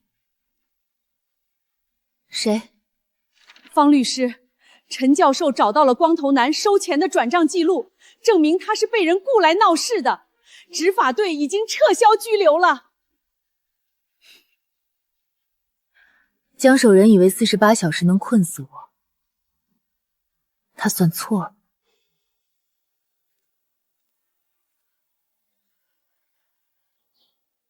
庭审就在今天上午。江守仁，你以为我缺席，却不知我出来的正是时候。审判长，距离开庭时间已过15分钟，原告方律师方瑜因被停职、被拘留，根本无法出庭。根据法律规定，原告方无正当理由缺席，应当撤诉处理。张慧，你男人死就死了，别在这里丢人现眼。谁说我缺席了？老夫陈正言，本案原告公民代理人。根据法律规定，原告有权委托1至2名诉讼代理人，方瑜受原告委托，作为辅助诉讼人出庭，完全合法。准许方月以辅助诉讼人身份出庭，现在继续庭审。审判长，这是江守仁指使社会人员打砸律所，诬陷原告代理人的转账凭证。被告为阻止原告方出庭，不惜妨碍司法，其提交的所有证据都应被质疑真实性。胡说，那是诬陷。是不是诬陷？执法队正在调查，但这份证据足以证明被告心虚。此外，我方还有新证据提交，这是致远号沉没当晚江氏集团私人码头偷偷票运同类违禁化学品的现场照片，拍摄者是我方证人林妙雪。江守仁，你一边制造沉船假象，一边连夜转移赃物，忙得过来吗？反对，这些照片与本案无关，不能证明致远号的沉没原因。审判长，这些照片证明江氏集团长期走私违禁化学品，而周致远正是因为拒绝继续运输，才遭灭口。被告方提交的黑匣子录音，我方也已委托省厅技术部门进行声纹鉴定，鉴定结果显示，录音中所谓周致远的声音系人工合成，真正的黑匣子原始录音被人为剪辑覆盖了。不可能！审判长，被告方核心证据系伪造，我方申请对黑匣子原始数据进行司法复原，并追究被告方伪造证据，妨害司法的刑事责任。鉴于原告方提交的新证据及鉴定报告对本案事实认定产生重大影响，本庭需对黑匣子录音进行技术复核。现在休庭，待鉴定结果核实后，择日再审。张姐，他的防线开始崩了。废物，连个黑匣子录音都保不住。方宇已经拿到了声纹鉴定，下次开庭咱们全都得完蛋。江总，还有办法？我已经买通了海事局档案室的老吴，今晚就把原始黑匣子和卫星备份数据一起烧掉。没有原始数据，方瑜那份鉴定就是无源之水，法庭不会采纳。烧干净点儿。还有，方瑜必须永远闭嘴。我不管你们用什么办法，今晚我要看到他身败名裂，或者永远消失。二爷放心，我亲自带人去海事局。方律师，您就是方律师？你是周技术员？周致远是我远房叔叔，他死前3天给我打过电话，说如果他出了事，让我务必保存好一份数据。叔叔出事后，江氏集团的人威胁我不许多嘴，但我偷偷备份了当晚的卫星原始截图和无线电录音。他们以为烧掉档案室就完了，不知道我早就把数据拷出来了。里面是什么？您还是亲自听听吧。这里是致远号，船底发现不明装置，疑似炸弹。重复，船底有炸弹，有人要灭口，请求立即救援。座礁市私人码头以东3海里。是炸弹，周致远是被人炸死的。江守仁不是制造沉船假象，他是直接炸船灭口。这份录音加上卫星坐标，足以证明致远号根本没去过暗礁海域，而是在私人码头附近被炸沉。方律师，我把这份数据交给您，叔叔的仇，拜托了。周技术员，你马上离开海城，去我律所的宿舍躲起来。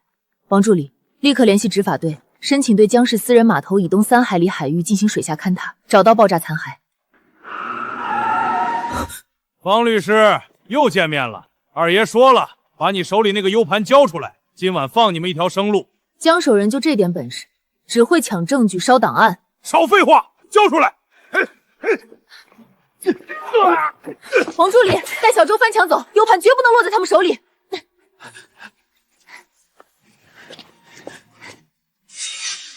你们这是抢劫、故意伤害，罪加一等。执法队，撤！江守仁，你以为烧得掉档案，抢得走 U 盘，真相永远烧不尽。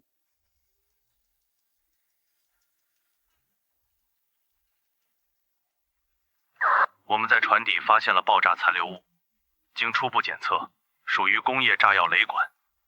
船体不是撞击暗礁，而是被从底部炸穿的。这就是致远号真正的死因。江守仁为了灭口，在船底安装了炸弹，然后伪造了撞礁事故和事故认定书。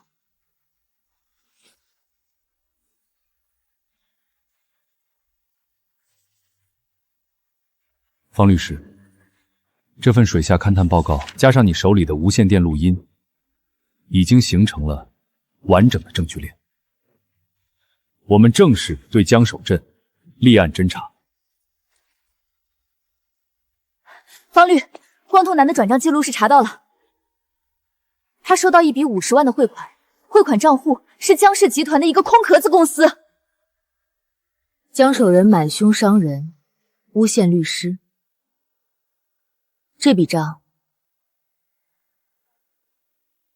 法庭上一起算。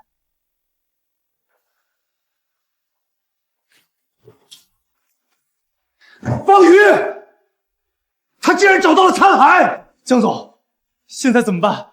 庭审就在明天，这些证据一出来，咱们全完了。你不是说万无一失吗？黑匣子、卫星数据、假证人全被你搞砸了！江总，现在只有最后一招，派人去把方玉律所的档案室烧了，让他明天交不出证据。烧，给我烧干净！另外，把那个海事局的小周找出来，他知道的太多了。现在开庭，请原告方陈述诉讼请求。审判长大人，被告人江守仁涉嫌多项罪名，数罪并罚。今天，我要为被炸沉致远号惨遭灭口的周致远船长讨回一个公道。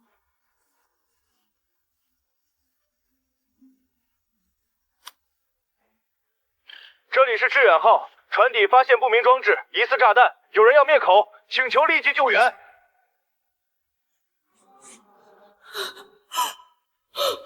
这是周致远船长临死前的最后呼救。随后，水下勘探队在船底发现了炸药雷管残留，这不是意外，是谋杀。这是伪造的，是方玉栽赃。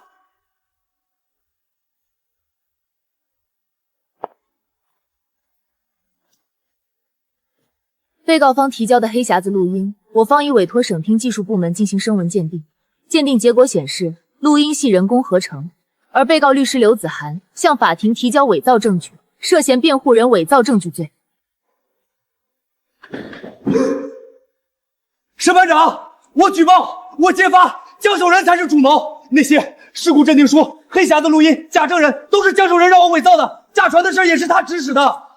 刘子涵，你这个叛徒！肃静。经律协重新调查，方瑜律师此前被举报的所谓伪造证据一事系恶意构陷，并予以公开道歉，现正式恢复方瑜律师执业资格。现在本庭宣判，被告人江守仁数罪并罚，判处死刑，剥夺政治权利终生，没收个人全部财产。被告人刘子涵作为共犯，判处有期徒刑15年。老周，你听见了吗？你的仇报了！审判长，我方申请立即执行对江氏集团全部财产的查封，用于赔偿张慧女士及其他受害人。准许。方律师，江守仁被判死刑，江氏集团彻底覆灭，您现在有什么感受？感想只有一句话：法不能向不法让步。无论对手多么强大，无论道路多么艰险，只要心中有正义，法律的天平就永远不会倾斜。方律师，俺男人的仇报了，俺这辈子都念你的好。